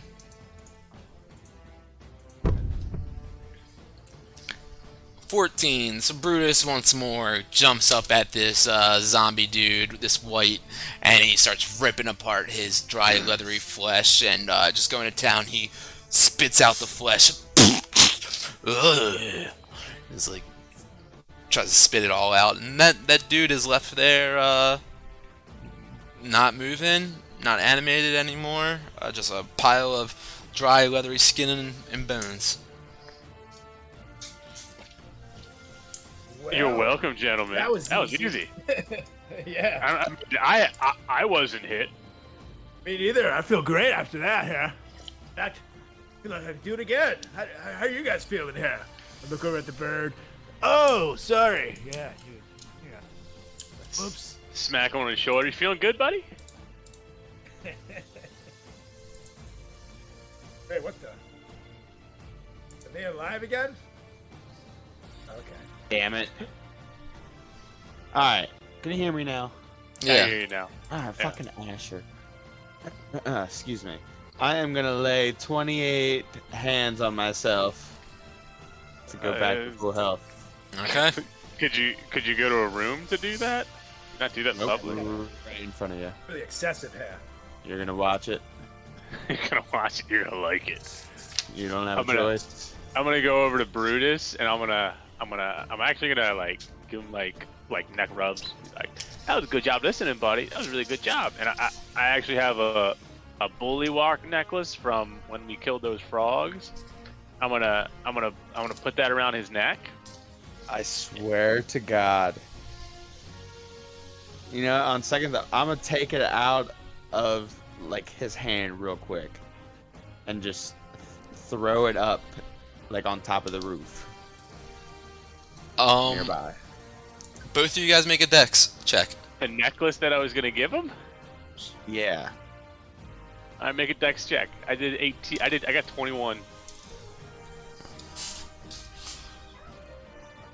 Do a check. As did I. Do a check. Do a check, Luke. Not a save. Oh shit. Hold on. Wait, Is it where's the same? that? Is it, there we it go. shouldn't be the same modifier. 11. Yeah. So if you would have done a check on the last one, anyways, it would have been 20 instead of 21. So Damn. So Wilmore, if you want, you grab you grab the necklace back from Luke as he's trying to grab it. I grab it back and I go, I'm just giving him a little gift. He lived a very good listener. He's a very good listener.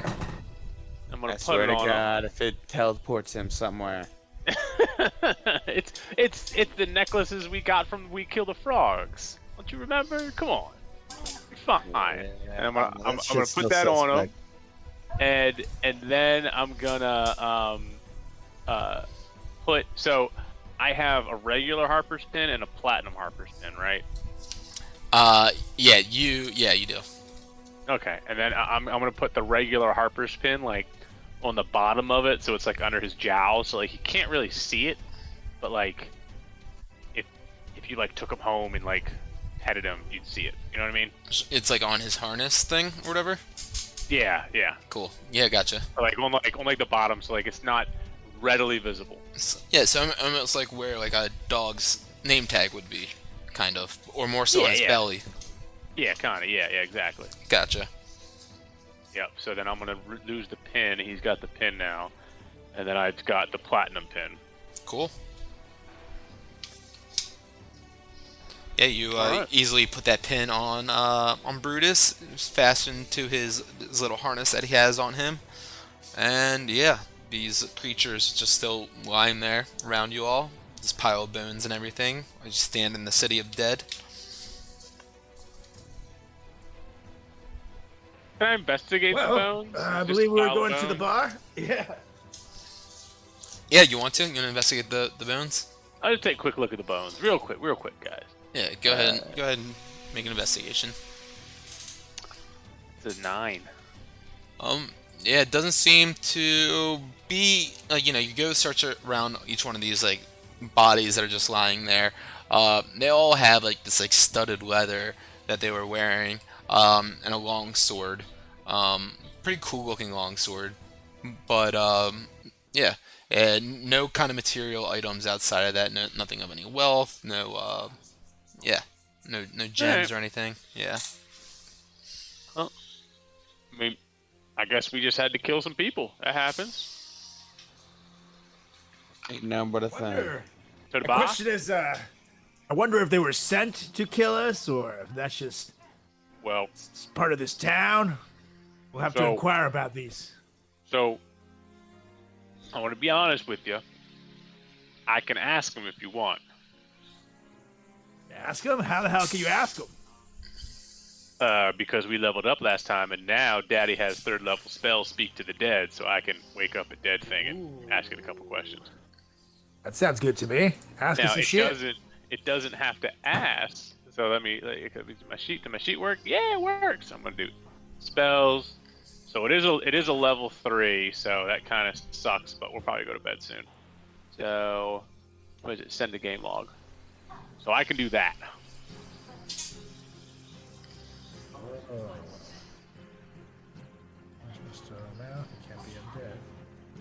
Wait, but since it can't be undead though.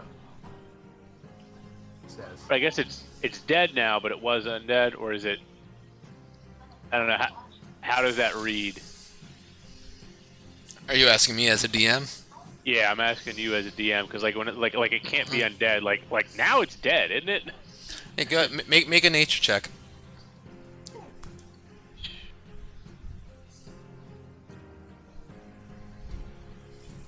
Ten. These, you would know that these were undead creatures, and since it was an undead creature, you'd probably guess that you wouldn't be able to speak with it and Okay. use it as a normal corpse, considering it already had this kind of corporal life. Got it. Okay. Yeah. Okay. Yeah. Because I thought I thought it was undead, I meant like a living undead, like an undead before you kill it. But all right, that makes sense. So maybe I can ask him questions, but oh well. Okay. Well, maybe at the bar we can talk Yeah. to someone. Someone has to know something about this shit. I mean, Charrington also, I mean, typically a dead person's 6 feet under the ground. I mean, I do see multiple grave sites. As long as they're within 10 feet, maybe you're still able to speak with them. If I that's mean, what you're really so- trying to do. Yeah, but I mean, we'd have to dig them up because I'd have to be able to hear them speak, and then, like, would they really have any idea of what's going on here? Yeah, I it'd guess probably that's a just good be point. I dead. didn't know. I didn't know how pressed you were yeah. on trying to speak to some dead people. Yeah, no, I Yeah, think it's we're it's to maybe it's very speak to literal. these particular guys. Yeah, it's very I get literal. it. If not, All right. Yeah. So, to the mead? bar. Mead? Yeah. Me? Yes. Let's get a beer and then talk to some dead people. You know what I'm saying? Yeah, buddy. Can we So which exit way to the stage, bar? stage right over here? You're going west? Yep, you guys are heading west. Yep. West is So right. you head out of the City of the Dead into the Castle Ward district of Waterdeep. Nightlife. I don't have a map for this, so I'm just going to use theater of mind. Nightlife here is pretty lively. People wandering the streets. Maybe. People, celebrating, having drinks. You hear people chattering. You see a few different bars as you're walking through the area, taverns that, the windows are lit up, show plenty of patrons inside. A few places you can hear the sound of music playing through them. And you walk up to one in particular, a bar that is. It's a stone building with a slate roof. And outside there's a signboard that simply reads the Yawning Portal. It's hanging on chains from a black iron pole above the front door to announce the entry of the inn. This is it. This is where she told us to go here. Well, shall we, gentlemen? Well, we shall. Finally, I'm parched. Alright, so as I said, you guys make your way into the Yawning Portal. It's well-worn boards cover the floors here. But the main impression that you guys get when you walk in here, it's a bit of comfort, even though you look over to your east and you see this this giant hole in the ground, like a giant well almost. It just goes down to this vast darkness, and there's a pulley system with a little wooden plank set up on it that seems to be able to let people down there if they'd please. You hear, some chatter going on in the bar. There's some music playing. Over in the corner, it's a goblin. It's a little bit of like a discordant kind of melody that he's playing, but it doesn't seem like many people are really paying too much attention to it anyways. Just kind of caught up in their conversation and their drinks and everything. So yeah, you guys walk on in, and what would you like to do? Let's check out the bar here. Go to the bartender. Alright. I want Guys, to head over to the goblin. okay, you're going over to the performer?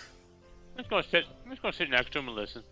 Okay, Pull out my loot, maybe. so this is actually right where you're sitting right now. That's actually an orc sitting there. The goblin is up in this corner to the top right, playing a lovely. Next to the fucking instruments, you fucking idiot.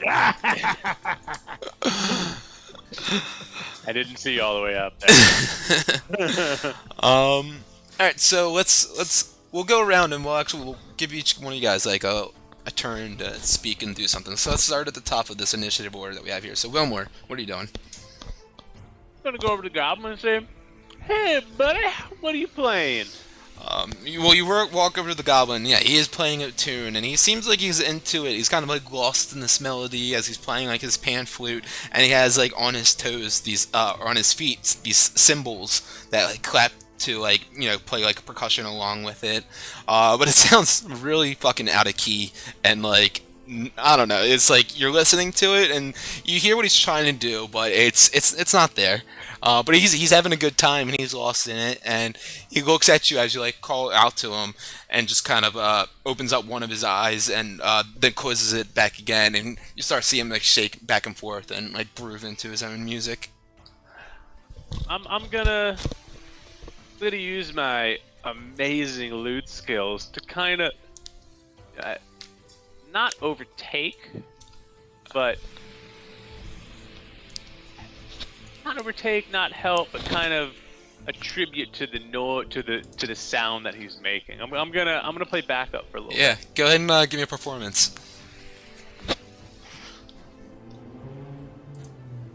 10. Okay, you come up on stage with the lute, and you're kind of like he's got his eyes shut, so you're like, all right, I can sneak up on here and play something real quick. And you start strumming along with him. And the first few notes, your strings seem to be a little out of tune after being on the road for a little bit, and you haven't been doing your practicing. So you think you're adding to it, and you are, but it might not be for the best.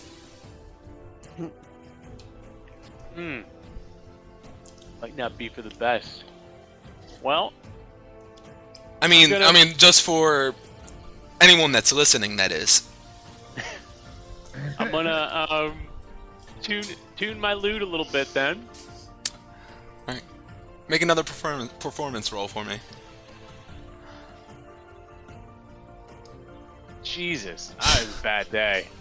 You started tuning it, and you actually end up tightening the bottom string a little too tight, and ping! It snaps on you. Well, I get off the stage. The goblin looks at you as you're walking off the stage, and he's got this shit-eating grin on his face as he's like tapping his toes, these cymbals like making the sound, and like he's like strumming along, and no one is paying attention to him. But he's lost in his own little world. He gave me a shit-eating grin. He gave you a shit-eating grin. I put on my invisibility ring, Okay. and I ripped those fucking cymbals off his toes and throw them across the room. Yeah, give me a sleight of hand with advantage. 17. Yeah, that's enough. And a nat 20. That's, yep. You rip off the symbol, you slip on the invisibility ring, and you disappear, and, Luke or Solrak, are you guys watching? You guys are doing your own thing, right? I'm over at the bar, so I can see, but We were going to. Well, no, you guys can all do your own thing. It's like, Well, whatever. weren't we waiting on chatting because we were going by initiative? What I'm just saying is, like, it's I'm just, you it's still watching? happening independently. yeah, you might be doing something right now, too, while this Yeah. is going on. That's kind of what I mean, yeah. So, alright, you rip off, you put on the invisibility ring, and you blink out of existence right there. He's not seeing this because his eyes are closing. You sneak up onto the stage, and now you got that shit-eating grin on your face, and you rip the cymbals off his toes and throw across the room, and you hear them clatter, like, Solrak, you hear them clatter near you by the bar, you and Luke Ganj over there, and you look up to the stage, and you see the goblin like look down to his feet, like kind of like frantically, and the music stops. You say, "Hey, what's going on here?" Sounds like Chattington's at it again, huh? Classic. And then I just go over and sit down and pop off the invisibility ring and clap my hands and go, encore! Encore! The goblin hops off the stage. Says, "You think you're funny, man? Is that what it is?" I don't think, my friend. I know. "Listen, this is my bar. I've never seen you around here before. Just let me play." You are more than welcome to play, my friend, and hopefully someone likes it. "Hey, plenty of people like it. You see my bucket over?" He points up to the north. There's a little tip bucket up there. It was full earlier, I promise." Hey, little buddy. I like it myself. I don't know why you're so angry at me. I wanted encore. I wanted genuine another song. Can you play me your favorite? Make a persuasion.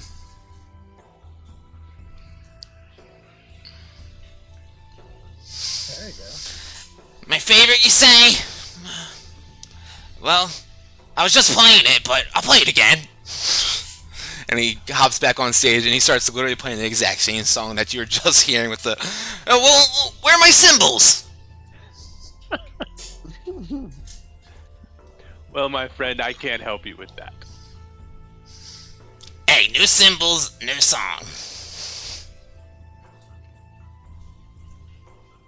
Well, if you'd like, I can help you. I can help you with another song. Maybe help you fill that tip jar a little bit. I only take a small cut. You think you can help me? I don't think so. Well, I tell you what. And then I'm gonna pass my turn to everybody else. All right. What you got going on? So I moved over to the bar, and I'm gonna ask the bartender for a nice large cold mead, and then right after that, I'm going to proceed with just inquiring about what the deal is with the well, and like if if he knows if there's anything down there or anything like that. Okay. So the bartender he finishes dropping off a couple drinks to different tables in the whole tavern area, and he comes back up to the bar. Says, "All right, can I help you, fella?" Oh, how you doing, sir? I would just like a large mead, please. Yeah, so you see this man. He's wearing like dark blue button-down shirt with a brown vest, and he's got like this slick back, kind of greasy, dark hair, handlebar mustache that connects to like his hair. Bit of a rugged face. He looks like an older gentleman, but he still has like his constitution to him. I was like, a mead. You sure you want that? We're known for our Shadow Dark Ale. You know, on second thought, let's do two of those Shadow Dark Ales. One for me, one for my pal Solrak next to me. Sure thing. You want a mug or a gallon? Ooh, I'll just start with a mug for now. Thank you. All right, 2 mugs. It's 2 silver pieces. No problem. And say, what's up with this big old well here? Like, is there anything down there? Like, what's up with it? Yeah, that right there. That's an entranceway to the Underdark, to the Undermountain. You see, I'm the proprietor here. My name's Durnan, and this I built this bar here. It's around an old wizard's tower, and that tower sunk into the earth long, long ago. And I built this bar around here, and I'm the only one that I know around here that's been able to go down there, fight off whatever it is, make a name for myself, and then come back up unscathed. Interesting.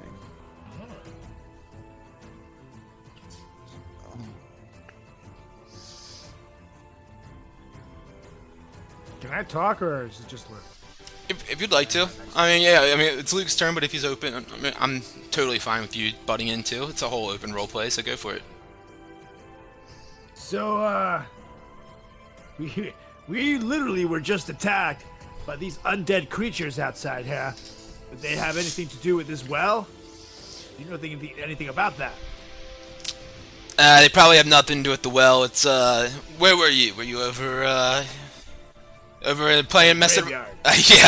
Yeah. No shit, there was some undead over there. Oh yeah, that's just like a common thing in this town here.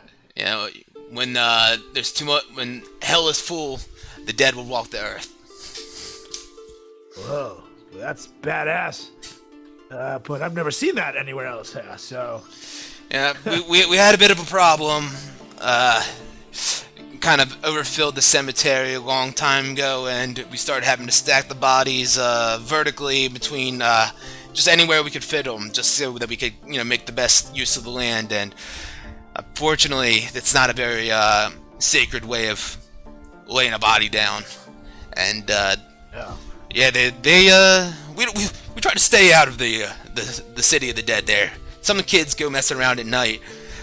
Some younger folks too. They like to go out, bring a date, get drunk, and get a little spooky. But that's not my taste. now, and what happened that led to so much death in this city? Well, we've been around for a long time. We've been around as long as us, and yeah, got as big of a population as us. People live, people die. It's a circle of life. Yeah, and a rather good song here. Don't know it. I wish Freddie Goblin over there would play it. Maybe my friend Wilmore will teach it to him. He's a wonderful musician.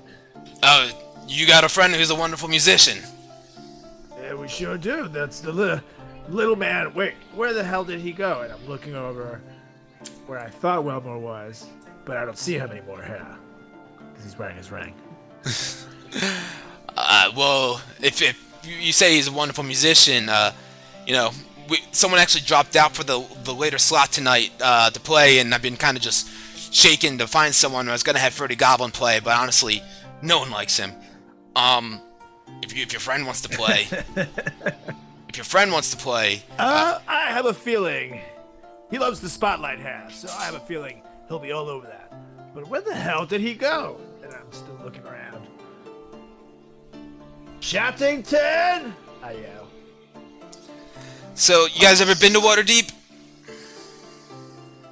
No, this is first time here. Oh, well, welcome.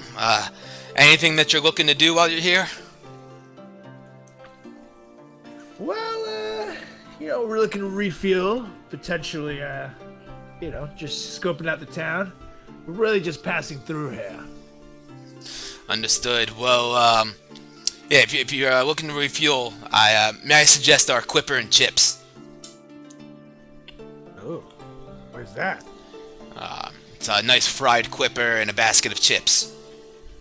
Ooh, I'm all for that. Let's do it here. All right. Did your bird fellow want any?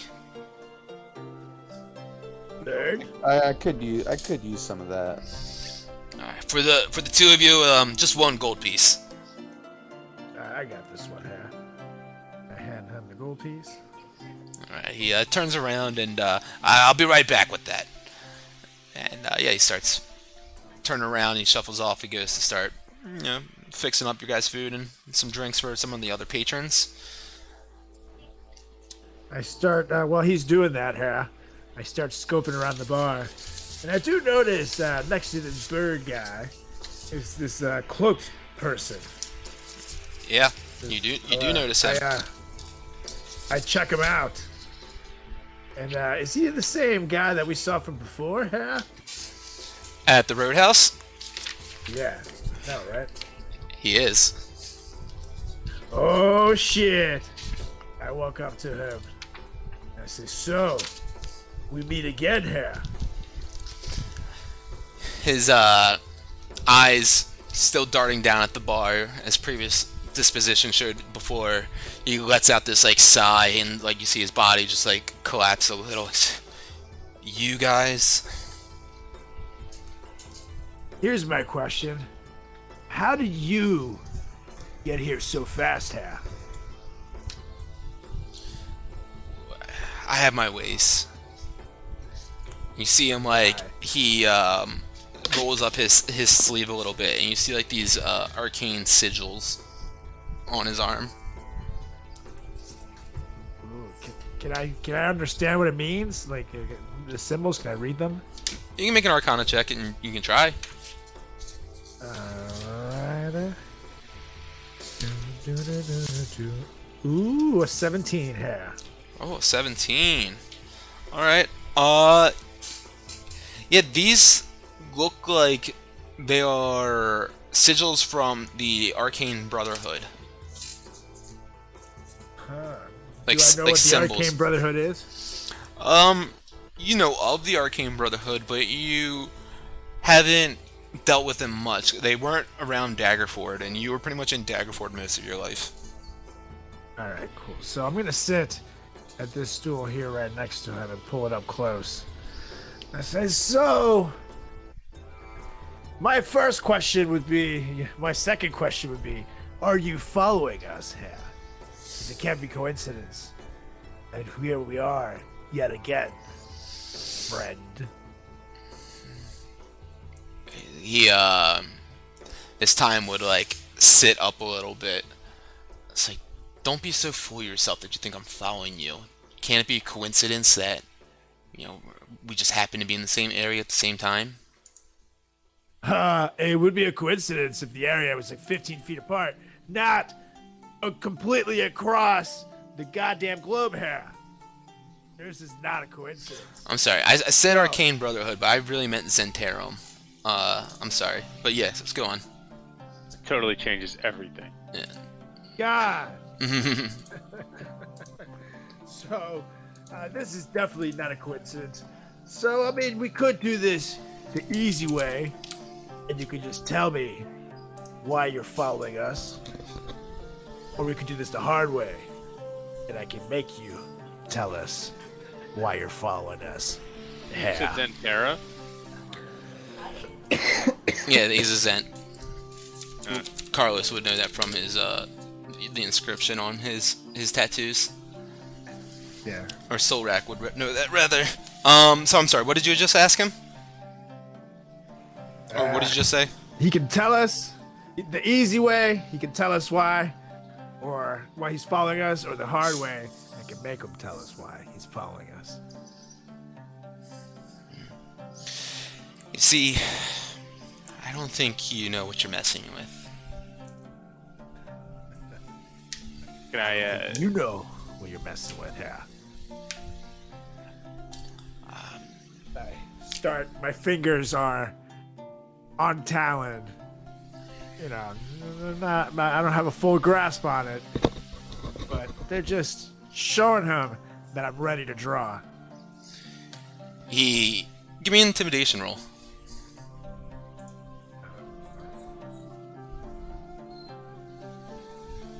$18 here. Alright. He notices your firm grasp on Talon and looking like you're about to unsheath it. And he doesn't seem to move or like be jostled by that at all. But he does push himself out from the bar, and you see like the bar still slide back. And he says, "Just tell your little friend we're watching." And he stands up and walks away and walks out of the bar. Tell your little friend we're watching. Huh. Well, where the hell is our little friend? I yell again, Chattington! I've been sitting on this stool the whole time, guys. Are you blind? Where you're wearing your I know. what? It came off when I clapped. Oh, I've okay. been- I thought you were wearing it the whole time. Yeah, Okay. I'm good. Yeah. Oh. Well, come on over here. There's some stuff here. Right about then, homeboy, the bartender, Durgan, he comes over with the fish and chips and he drops them off for y'all. Nice and hot for you. Is any other drinks you'd like? See, you got another guest with you. Chattington, do you want a mead as well, or one of their ales that they're famous for? I'm a big fan of ale. And do you have any like chips or snacks? I'm not really super hungry right now, but I'm a little parched. Yeah, absolutely, we can do that for you. That's not a problem. I'll just get you a basket of chips and an ale. Beautiful. He turns off Well, and he goes. Yep. I say, so Chattington, first thing, that bartender there did say that he could offer you a spot to perform later tonight here. Because otherwise, you know, the other option is that creepy guy to play his crappy song again. So, I did say that you're quite good at playing music, yeah. Well, Don't I embarrass yourself again on that stage. I've actually need to tune my lute. You see, I popped a string, so if they have any extra string, you know, I'm pretty sure I could play us some free room and board this evening.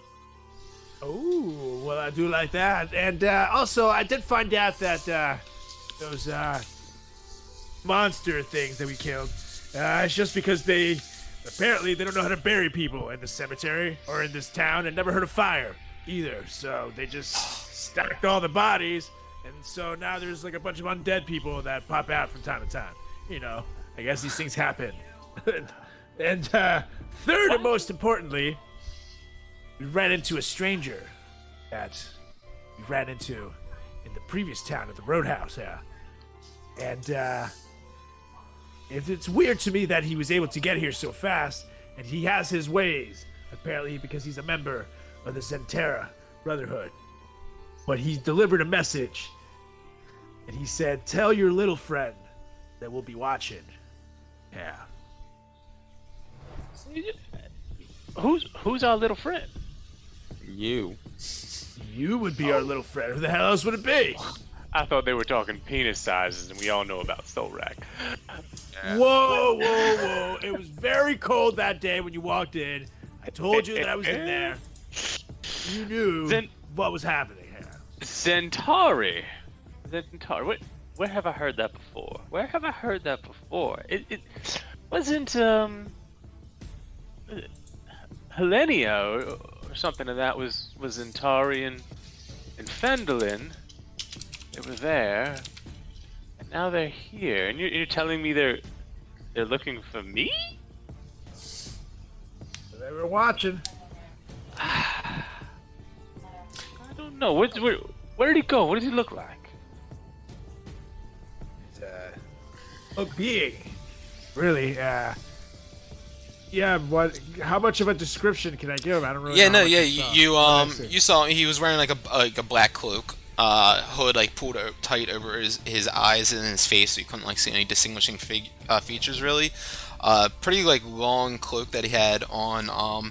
It had like a little bit of a red trim on the front of it. That's pretty much it. All right. Centauri. We'll have to keep an eye out on them. I don't like people looking for me. But